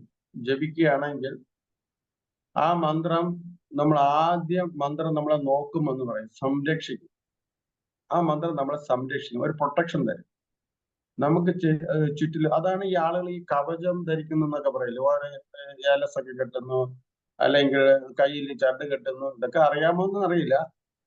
കയ്യിൽ ചരട് കെട്ടുന്നതൊക്കെ എന്തിനു വേണ്ടിട്ടെന്ന് വെച്ച് കഴിഞ്ഞാൽ അതിൽ ഓരോ കെട്ടിനും മന്ത്രം പറഞ്ഞിട്ടാണ് അത് നമ്മളെ രക്ഷിക്കും. കവചം ധരിക്കുന്ന വെച്ച് കഴിഞ്ഞാൽ ആ കവചത്തിനകത്ത് മന്ത്രം എഴുതിയിട്ടുണ്ട്. പക്ഷെ ഇതൊന്നും വലിയ ഉപയോഗം എന്നുള്ളതൊന്നും അല്ല. കവചം ഇങ്ങനെ ആളുകൾ ധരിക്കാറുണ്ട്, പക്ഷെ അത് അതിന്റെ മഹിമ അറിഞ്ഞിട്ടുള്ള ആളുകൾക്ക് അതിന്റെ പ്രയോജനം ഉണ്ടാകും. പക്ഷെ അതിനെക്കാട്ടി എത്രയോ ഉപരി പ്രയോജനമാണ് ഒരാൾ മന്ത്രം ജപിക്കുന്നില്ല. കാര്യം മന്ത്രം ജപിക്കുമ്പോൾ നമ്മുടെ ചുറ്റിനുമുള്ള ഓറ, അതൊരു മന്ത്രം, ഒരു കവചം. നമ്മളെ ഭാഗവതത്തിലൊക്കെ നമ്മൾ നോക്കണം, നാരായണ കവചം മന്ത്രം ജപിക്കുന്ന ആ കാര്യമൊക്കെ പറയും. മിത്രാസുരന്റെ ചരിത്രമൊക്കെ നമ്മൾ നോക്കുകയാണെങ്കിൽ അവിടെയൊക്കെ കാണാൻ പറ്റും. അപ്പോൾ ആ മന്ത്രം നമ്മളൊരു കവചമായിട്ട് ഉണ്ടാക്കും. പിന്നെ ആ മന്ത്രം വീണ്ടും പുരോഗതി കൈവരിക്കുമ്പോൾ ആ മന്ത്രം ആദ്യം നമ്മളെ മന്ത്രം സംരക്ഷിക്കും. പിന്നെ ആ മന്ത്രം നമുക്ക് സ്പർശിക്കും. എന്ന് വെച്ച് കഴിഞ്ഞാൽ ആ മന്ത്രം നമ്മളിൽ ഉൾക്കൊണ്ട് ജപിക്കുമ്പോൾ, പിന്നെ മന്ത്രം ജപിക്കുമ്പോൾ നമുക്ക് ഭയങ്കര സന്തോഷം ഉണ്ടാകും. കണ്ണിൽ കൂടി നമുക്ക് കണ്ണുനീർ വരും, രോമാഞ്ചം ഉണ്ടാകും, ഈ രീതിയിലൊക്കെ ഉണ്ടാകും. പിന്നെ വീണ്ടും അതിന്റെയും പുരോഗതി കൈവരിക്കുമ്പോൾ മന്ത്രം സംരക്ഷിക്കും, മന്ത്രം സ്പർശിക്കും, മന്ത്രം നമ്മുടെ സംസാരിക്കും. മന്ത്രം സംസാരിക്കും എന്ന് വെച്ച് കഴിഞ്ഞാൽ നമ്മൾ ഏതൊരു ദേവനോ ദേവിയോ ഭഗവാനെയാണോ നമ്മൾ ഉപാസിക്കുന്ന ആ മന്ത്രം നമ്മളെ സംസാരിക്കുന്ന വെച്ചാൽ ആ ഭഗവാൻ നമുക്ക് പലതരത്തിലുള്ള നിർദ്ദേശങ്ങൾ തരും. നേർവഴിയിലേക്ക് നയിക്കാൻ വേണ്ടിയിട്ട് എല്ലാ കാര്യങ്ങളും ചെയ്യും. ഒരു കാര്യം ചെയ്യുമ്പോൾ ഇത് ചെയ്യാൻ പാടില്ല, ചെയ്യുന്നത് നല്ലതല്ല, അല്ലെങ്കിൽ നമുക്ക് ദോഷം വരുന്നതാണെങ്കിൽ ഭഗവാൻ തന്നെ അതിനെ മാറ്റിക്കും. പിന്നെ ആ സമയത്തൊക്കെയാണ് നമുക്ക് സ്വപ്ന ദർശനങ്ങൾ ഉണ്ടാകുന്നത്. ഭഗവാൻ സ്വപ്ന ദർശനം ഉണ്ടാകുന്നത്. അത് അത്രയും പുരോഗതി കൈവരിക്കുമ്പോൾ അതിനുശേഷമാണ് ലാസ്റ്റ് ആണ് ഭഗവാൻ നമുക്ക് ആ മന്ത്രം നമുക്ക് ആ മന്ത്രം ചെയ്യുന്ന ആ ദേവനോ ദേവിയോ പരമപുരുഷനോ ഭഗവാനോ നമ്മുടെ മുമ്പിൽ പ്രത്യക്ഷനാണ്. ആ പ്രത്യക്ഷമാകുന്ന ആ അവസ്ഥയിലേക്ക് എത്തുമ്പം പൂർണ്ണരായി ഭഗവാന്റെ ധാമത്തിലേക്ക് എത്താൻ ഉള്ള ഇതായി എന്ന് നമുക്ക് മനസ്സിലാക്കാം. അതിനു മുമ്പ് തന്നെ അറിയാൻ പറ്റും. ഇങ്ങനെയാണ് മന്ത്രോപാസനയുടെ മന്ത്രശാസ്ത്രം പറയുന്നത്. പ്രഭുജി ഇപ്പൊ പറഞ്ഞതാണ്, എനിക്ക് പിന്നെയും നെറ്റ് പോയി. മന്ത്രം ഇത് ചെയ്യാൻ പാടില്ല, ഭഗവാൻ മനസ്സിൽ തോന്നിക്കുന്നു പറഞ്ഞില്ലേ, ഇത് ചെയ്യാൻ പാടില്ല. പിന്നെ എന്താ പറഞ്ഞ, സോറി കേട്ടോ. അതായത് മന്ത്രം നമ്മുടെ സംസാരിക്കും. അതായത് ഭഗവാൻ തന്നെ നമ്മുടെ അടുത്ത് വന്ന് സംസാരിക്കുന്നത് പോലെ തോന്നും എപ്പോഴും. ഭഗവാൻ എല്ലാ കാര്യത്തിലും നമുക്ക് മാർഗദർശിയാവും. എപ്പോഴും നമ്മളുടെ സംസാരിക്കും, നമുക്കത് ഫീൽ ചെയ്യും. ഭഗവാൻ എന്റെ അടുത്തുണ്ട്, പക്ഷെ എനിക്ക് കാണാൻ പറ്റുന്നില്ല, പക്ഷെ ഭഗവാൻ എന്റെ അടുത്തുണ്ടെന്നുള്ള ഒരു ഫീലിംഗ് നമുക്കുണ്ടാകും. അതാണ് ആ മന്ത്രം സംസാരിക്കുന്ന ഭഗവാൻ നമ്മളോട് സംസാരിക്കും. ഇത് മന്ത്രോപാസന ചെയ്യുന്ന ഇപ്പം നമ്മുടെ ഈ ഭഗവാന്റെ കാര്യം പറയുന്നു. ഈ സാധാരണ ദേവീദേവന്മാരെ ഉപാസിക്കുന്നതും ഈ ദുർമന്ത്രവാദികൾക്ക് പോലും ഇത് കിട്ടുമെന്നാണ് പറയുന്നത്. ദുർമന്ത്രവാദികളൊക്കെ അവരും മന്ത്രോപാസനകൾ ചെയ്യുകയാണെങ്കിൽ അവരൊക്കെ പെട്ടെന്ന് കിട്ടും. ഭഗവാനെ കിട്ടാൻ ഇത്തിരി പാടായിരിക്കും. ഈ ദുർമന്ത്രവാദികൾ, ഈ ബ്രഹ്മരക്ഷസ് ഇതുപോലെ ഏറ്റവും കൂടുതൽ എളുപ്പത്തിൽ കിട്ടുന്നത് ഈ ബ്രഹ്മരക്ഷസ് ഇതുപോലുള്ള ആളുകളൊക്കെയാണ്. ഈ ദുർമന്ത്രവാദികൾ അങ്ങനെയൊക്കെ ചെയ്ത് മോശമായ രീതിയിലുള്ള ആരാധന ഉണ്ടല്ലോ, തമോ ഗുണത്തിലുള്ള ആരാധനക്ക് അവർക്ക് പെട്ടെന്ന് കിട്ടും. അതാണ് അവർക്കൊക്കെ ചില ശക്തികളൊക്കെ കിട്ടുന്നത് പെട്ടെന്ന്. അതുപോലെ ഭ്രമിച്ച ആളുകൾ അങ്ങോട്ട് പോകും. പക്ഷെ ഒരു പ്രയോജനവും ഇല്ല. അതിനെക്കാട്ടി കുറച്ചുകൂടെയാണ് പിന്നെ ദേവത ഉപാസന എന്നാണ്. അത് ഇത്തിരി കിട്ടാൻ ഇത്തിരി പ്രയാസമാണ്. ചില തപസ്യകളും അനുഷ്ഠാനങ്ങളും അവരുടെ ഇതൊക്കെ നോക്കിയിട്ടാണ് ദേവതമാരുടെ കിട്ടുന്നത്. പിന്നെ അതിനെക്കാട്ടി ഏറ്റവും ഉത്കൃഷ്ടമാണ് ഭഗവാനെ കിട്ടാൻ ഇത്തിരി പാടാണ്. കാര്യം ലാസ്റ്റ് ഇതല്ലേ, ഈ ഭൗതികലോകത്തിനെ പോകേണ്ടതല്ലേ. അപ്പോൾ ഭഗവാനെ കിട്ടാൻ കുറച്ചുകൂടെ നമ്മൾ കഠിന പ്രയത്നം ചെയ്യണം, എങ്കിൽ മാത്രമേ ഭഗവാനെ കിട്ടുള്ളൂ. ആ കിട്ടുന്ന അതിലാണ് മന്ത്രോപാസന എന്ന് പറയുന്നത്. ആദ്യം മന്ത്രം നമ്മളെ സംരക്ഷിക്കും, പിന്നെ മന്ത്രം നമ്മളെ സ്പർശിക്കും, സംസാരിക്കും, പിന്നെ ഭഗവാന്റെ ദർശനം കിട്ടും. ആദ്യം പ്രൊട്ടക്ഷൻ, പിന്നെ സ്പർശനം, പിന്നെ ഭഗവാൻ സംസാരിക്കും, പിന്നെ ഭഗവാന്റെ രൂപദർശനം കിട്ടും എന്ന് പറയുന്നു. ഹരേ കൃഷ്ണ പ്രഭു. ഹരേ കൃഷ്ണ പ്രഭു. ഇന്നലെ ഒരു സ്വപ്ന ദർശനത്തിന് ഇന്ന് ക്ലാസ് പറഞ്ഞല്ലോ. അപ്പോഴ് എനിക്ക് ഇന്നുണ്ടായ ഒരു അനുഭവം ഞാൻ പറയാണ്. എനിക്ക് കുറെ തുളസി കിട്ടി. തുളസി എന്ന് വെച്ച് കഴിഞ്ഞാൽ ഒരു പാർട്ടി കൊണ്ട് തന്നത്. അപ്പൊ ഞാൻ ഇങ്ങനെ കെട്ടി കുറെ മാല ഉണ്ടാക്കി വെച്ചു. വച്ചിട്ട് ഞാൻ വിചാരിച്ചു ഇവിടെ ഗുരുവായൂരപ്പന്റെ പടത്തി ഇടാം. എപ്പോഴും ഞാൻ എന്നും കേശവര ക്ഷേത്രത്തിൽ പോകും. അപ്പൊ അവിടെ കൊണ്ടുപോകണോ, ചിലപ്പം അവിടെ ചാർപ്പോയില്ലേ എന്നുള്ള മനസ്സിൽ ഇങ്ങനെ കൊണ്ടുപോകേണ്ട, വേറെ പൂക്കൾ കൊണ്ടുപോകാം എന്നുള്ളതില്ല. അപ്പൊ സ്വപ്നം കണ്ടാന്ന് വെച്ച് കഴിഞ്ഞാൽ ഞാൻ ആ അമ്പലത്തിൽ നിൽക്കുക. അമ്പലത്തിൽ നിന്നപ്പോഴത്തേക്കും അപ്പൊ അവിടുത്തെ തിരുമേനി പറയുക, ഞാൻ അമ്പലത്തിന്റെ അവിടെ വാതിലിൽ അവിടെ പൂ ഇട്ടിട്ടുണ്ട്, അതിൽ എടുത്തോണ്ട് വരും എന്ന്. അപ്പം ശരിക്കും ഞാൻ കെട്ടിയ പൂ കൊണ്ടുവരാൻ വേണ്ടി എന്നെ സ്വപ്നം കാണിച്ചതുപോലെ എനിക്ക് ഫീൽ ചെയ്തു. കാരണം അത് കെട്ടിവെച്ച പൂ ഞാൻ ഇവിടെ ഇടാം. അപ്പം പറയുക, എനിക്ക് അവിടെ വേറെ ഒരു സ്ഥലത്തോട്ട് മാറ്റി വിഗ്രഹം വച്ചേക്കുക. അപ്പൊ ഞാൻ വേറെ ഏതോ പൂ കൊണ്ടുവച്ചു. അതല്ല, ആ കെട്ടിയ പൂ കൊണ്ടുവരൂ എന്ന് ഞാൻ ഇന്ന് സ്വപ്നം കണ്ടു. ഭയങ്കര ഒരു സംഭവമായിരുന്നു, എനിക്ക് മനസ്സിൽ തോന്നി. അതുപോലെ എനിക്ക് വേറൊരു അനുഭവം എന്ന് പറഞ്ഞാൽ പ്രഭു വേറൊരു അനുഭവം എന്ന് വെച്ചാൽ, ഇന്നലെ ഞാന് പതിതപ്പാവന്റെ വിഷ്ണുവി ദേവി മാതാജിയെ കാണാൻ വേണ്ടി കുറെ നാളായി ഓപ്പറേഷൻ കഴിഞ്ഞ് പോകാനായിട്ട് എനിക്ക് ചുമയൊക്കെ ആയത് പോയില്ല. അപ്പം ഞാൻ ലക്ഷ്മിപ്രിയ ദേവിദാസിയാണ് പ്രഭു രമ. എന്നിട്ട് ഞാന് അവിടുന്ന് കുറെ ദിവസമായി പോയിട്ട്, അപ്പൊ അങ്ങനെ ഞാൻ പോയി ഒരു നമ്മുടെ ജഗന്നാഥ് ടെമ്പിളിന്റെ അവിടെ ചെന്നിട്ട് എനിക്ക് വഴി ആകെ തെറ്റി. എനിക്ക് അറിഞ്ഞൂടാ ഞാൻ എങ്ങനെ പോകും. ഞാൻ ആരടുത്തൊക്കെ ചോദിച്ചപ്പോ അവര് അറിഞ്ഞൂടാ. ഞാൻ പറഞ്ഞു ഈ ഫാമിലി പതിതപ്പാവൻ എന്നൊക്കെ പറഞ്ഞിട്ട് അറിഞ്ഞൂടാ. അപ്പൊ ഇവിടെ അടുത്തെവിടെയെങ്കിലും ആയിരിക്കും. ഞാനിങ്ങനെ നടന്ന് ആരത്തെങ്കിലും ചോദിക്കും, ആളൊന്നും ഇല്ല. അവിടെ എന്തോ പണി നടക്കുന്ന, അവർക്കും അറിഞ്ഞൂടാ. ഇങ്ങനെ നടന്നു വരുമ്പം വേറൊരു വഴി പതിതപ്പാവൻ ബൈക്കിൽ ഞാൻ ദൂരേന്ന് കാണാൻ ഞാൻ ഇങ്ങനെ കൈ കാണിച്ചപ്പോ നിർത്തിയിട്ട്, അയ്യോ ഭഗവാനെ, കണ്ണനല്ലേ എന്നെ, ഞാൻ അല്ലെങ്കിൽ ഇവിടെ കിടന്ന് വലയും. വെയിലും ഉണ്ട്, നല്ല വെയിലും ഉണ്ട്. പത്മനാഭസ്വാമി ക്ഷേത്രത്തിൽ തൊഴുതിട്ട് വരിക. അപ്പൊ പതിതപ്പാവനെ എന്നെ ബൈക്കിൽ കയറ്റി വീട്ടിൽ കൊണ്ട് സുഖമായിട്ട് പോയി മാതാജിയെ കണ്ട് തിരിച്ചു വന്നു. അപ്പൊ ഞാൻ പറഞ്ഞു, ഭഗവാൻ ഏതെല്ലാം രൂപത്തിൽ, ആരെങ്കിലും രൂപത്തിൽ നമ്മളെ സംരക്ഷിക്കും എന്നുള്ളതല്ലേ ഇപ്പൊ. അല്ലെങ്കിൽ ഞാൻ ഒറ്റയ്ക്ക് ആകെ എന്ത് ചെയ്യുമെന്ന് അറിയാതെ നടക്കുകയായിരുന്നു. ഹരേ കൃഷ്ണ. അനുഭവം ഇതാണ് ഭഗവാന്റെ പ്രൊട്ടക്ഷൻ എന്ന് പറഞ്ഞത്. ഭഗവാൻ നമ്മുടെ കൂടെ ഉണ്ടാകും. അതുകൊണ്ടാണ് ഇങ്ങനെയൊക്കെ നമുക്ക് ഉണ്ടാവുന്നത്. അത് മാതാജിയുടെ സാധന ഭക്തി ഉള്ള അതിന്റെ എന്താണ് ആ ഫലമാണ് ഇങ്ങനെയൊക്കെ ഈ രീതിയിൽ വരുന്നത്. ഇത് എല്ലാവർക്കും അനുഭവിക്കാൻ പറ്റും. പ്രഭുവിന്റെ ക്ലാസ് കേൾക്കാനും അത് കേട്ടുകൊണ്ടിരുന്ന് ശരിക്ക് പിന്നെ ഞാനങ്ങനെ ഓപ്പൺ ആയിട്ട് വരില്ല, കേട്ടോണ്ടിരിക്കും. അപ്പൊ ഇതിങ്ങനെ എനിക്ക് പറയാൻ തോന്നി, അതുകൊണ്ട് ഞാൻ പറഞ്ഞാണ്. പ്രഭു ഹരേ കൃഷ്ണ. കാണാൻ കഴിഞ്ഞ അവിടെ വന്നിട്ടുണ്ട്, പ്രഭുവിന്റെ അവിടെയൊക്കെ വന്നിട്ടുണ്ട് ഞാൻ. പണ്ടൊക്കെ അതിനുള്ള അവസരങ്ങൾ കിട്ടി. ഇപ്പോഴ് പ്രായവുമായി, അപ്പൊ അതിനൊക്കെ എല്ലാത്തിനും പരിധികളുണ്ട്. അതുകൊണ്ടാ പ്രഭു. ഹരേ കൃഷ്ണ. സന്തോഷം ക്ലാസ് ഒക്കെ കേട്ട്. ഹരേ കൃഷ്ണ. ഹരേ കൃഷ്ണ. ഹരേ കൃഷ്ണ. കൃപാ സാർ പ്രഭു. ഹരേ കൃഷ്ണ. വളരെ നല്ല ക്ലാസ് ആയിരുന്നു പ്രഭു. പ്രഭുവിന്റെ ടെമ്പിളില് നടന്ന ഒരു ലീലയില്ലേ പ്രഭു പറഞ്ഞു, ഇപ്പൊ ഡ്രസ് തയ്ക്കുന്ന ലീല. അപ്പൊ അതുപോലെ ഒരു ലീല ഇപ്പം നമ്മുടെ കരമന ജഗന്നാഥ് ടെമ്പിളിൽ നടക്കുന്നുണ്ട്. ഇപ്പൊ നമ്മുടെ ഓരോ ടെമ്പിളിലും അവരുടെ ഡീറ്റെയിൽസ് ഭയങ്കര പവർഫുൾ ആണ്. ഓക്കെ, അപ്പൊ അവിടുത്തെ അവര് നിത്യം ഡീറ്റെയിൽ ആയിട്ട് അസോസിയേറ്റ് ചെയ്ത് നമുക്ക് അറിയാൻ പറ്റും, അതിന്റെ ലീലകൾ നമുക്ക് അറിയാൻ പറ്റും. ഇപ്പൊ അവിടുത്തെ ഒരു ചെറിയ ലീല ഞാൻ പറയാം. ഞാന് ഇപ്പം ഒരു 2 വർഷം കൊണ്ട് ഞാനാണ് ടെമ്പിളിലെ കണക്ക് നോക്കുന്നത്. അപ്പോ നമുക്ക് സ്ഥിരമായി ഒരു ഡിവോട്ടിയാണ് നമുക്ക് കഴിഞ്ഞ ടെമ്പിൾ ഇനോഗ്രേഷൻ മുതൽ ഒരു 2-3 മാസം മുന്നേ വരെ പുഷ്പം നമുക്ക് സ്പോൺസർ ചെയ്യുന്നത്. അപ്പൊ ഒരു മാസം എങ്ങനെ പോയാലും 5000 രൂപയ്ക്ക് മുകളിൽ ഫ്ലവർ. എന്തോ ഇല്ല ബ്രോ, ഞാൻ ഓഫീസിലാണ് ബ്രോ, ഞാൻ പുറത്തോട്ട് ഇറങ്ങിയത്. ഓക്കെ, അപ്പം ഞാന് നമുക്ക് ഒരു 5000 രൂപയ്ക്ക് മുകളിൽ പെട്ടെന്ന് ഫ്ലവർ എല്ലാ മാസവും വരും. അപ്പൊ ഈ ഒരു ഡിവോട്ടിയാണ് നമുക്ക് എല്ലാ മാസവും ഫ്ലവർ സ്പോൺസർ ചെയ്യുന്നത്. അപ്പൊ ഒരു കഴിഞ്ഞ 2-3 മാസത്തിന് മുന്നേ ആയിട്ട് അദ്ദേഹം വിളിച്ച് പറഞ്ഞു, എനിക്ക് ഫിനാൻഷ്യൽ ക്രൈസിസ് ആണ്, ടൈറ്റ് ആണ്. അപ്പം പ്രഭു ഫ്ലവർ നിങ്ങൾ അമ്പലത്തിൽ നിന്ന് തന്നെ പൈസ സ്പെൻഡ് ചെയ്യണം, ബാക്കി കാര്യങ്ങൾ. അപ്പൊ ഞാൻ വിചാരിച്ചു നമുക്ക് ഒരു രക്ഷയില്ല, അമ്പലത്തിൽ നിന്ന് പൈസ ഇത്രയും 5000 രൂപ ഒരു മാസം ഫ്ലവറിന് വേണ്ടി ചെലവാക്കാനുള്ള പൈസ നമുക്കില്ല. കാര്യം 2 പൂജാരിമാര്, രാജ്ഭോഗ, അങ്ങനെയുള്ള ഒരു 50000 രൂപയുള്ള എക്സ്പെൻസ് നമുക്കുണ്ട്. ഒരു എക്സ്ട്രാ ഒരു 10-5 എടുക്കാൻ നമുക്കില്ല.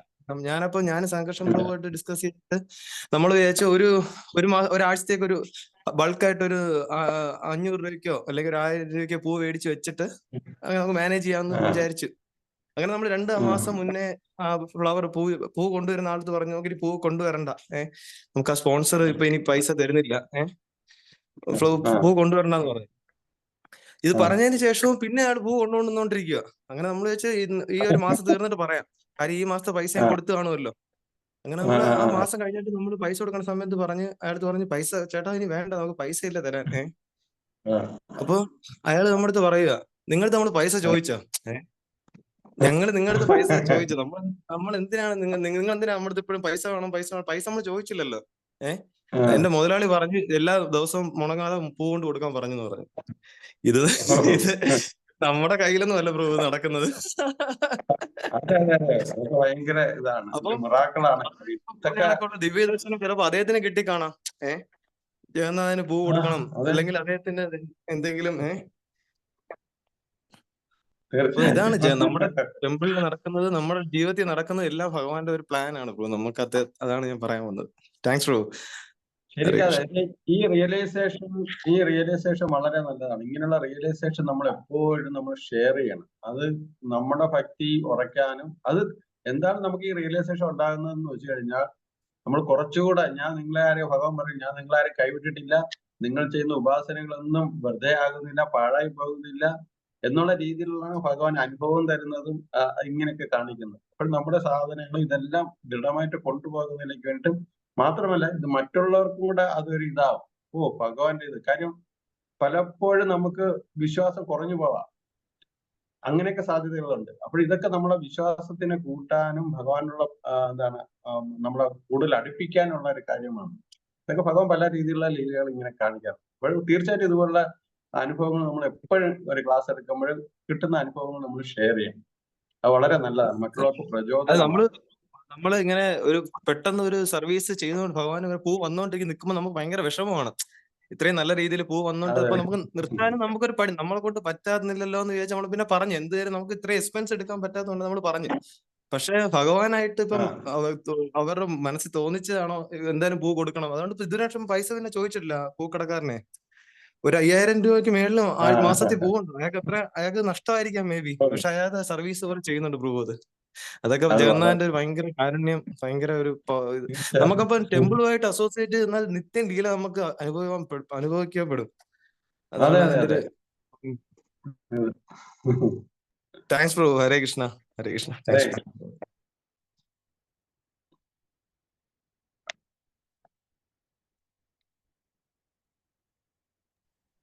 ഹരേ Krishna. Thank you so much പ്രഭു. ഹരേ കൃഷ്ണ. ഹരേ കൃഷ്ണ. ഒരുപാട് സമയമായി, സോറി പ്രഭു. ഇവിടെ നമുക്ക് അവധിയാണ്, കുഴപ്പമില്ല. പക്ഷെ നിങ്ങൾക്കൊക്കെ ഈ സമയം വളരെയധികം ഇതല്ലേ, ഓഫീസിൽ പോകേണ്ട തിരക്കുകളും ജോലിക്ക് പോകേണ്ടതും കുട്ടികളെ. അതെ, ഹരേ കൃഷ്ണ. ഇന്നിവിടെ ഗുഡ് ഫ്രൈഡേ ആണ് പ്രഭു, അപ്പൊ ഹോളിഡേ ആണ്. Okay. Thank you Prabhu. Thank you so much Prabhu. Hare Krishna. Hare Krishna. Thank you Prabhuji. Thank you for the wonderful class. നന്നായിരുന്നു പ്രഭുജി, വളരെ നന്ദി പ്രഭുജി. Thank you. ഹരേ കൃഷ്ണ. ഹരേ കൃഷ്ണ. എന്നിൽ കൂടി ഭഗവാൻ നിങ്ങളെ പറഞ്ഞതേ ഉള്ളൂ. എനിക്കാണ് ഏറ്റവും ഒരു ക്ലാസ് എടുക്കുമ്പോൾ ഏറ്റവും കൂടുതൽ ഉപയോഗം എനിക്ക് വേണ്ടിയിട്ടാണ്. തീർച്ചയായും പ്രഭുജി, നമ്മൾ ഇത്ര ദൂരമാണെങ്കിലും ഭാഗവത്തിലൂടെ നമുക്ക് ഒരുമിച്ച് കൂടാൻ കഴിയുന്നത് വളരെ സന്തോഷമുള്ള കാര്യമാണ് പ്രഭുജി. വളരെ സന്തോഷം. ഇല്ലെങ്കിൽ നമ്മളെല്ലാം പല വഴിക്ക് അകന്നു പോയേനെ. ഭാഗവതം ഉള്ളത് കൊണ്ടല്ലേ നമുക്ക് ഈ ഐക്യം വരുന്നത്. നന്ദി പ്രഭുജി. ഹരേ കൃഷ്ണ. ഹരേ കൃഷ്ണ. Thank you Prabhuji. ഹരേ കൃഷ്ണ. ഹരേ കൃഷ്ണ.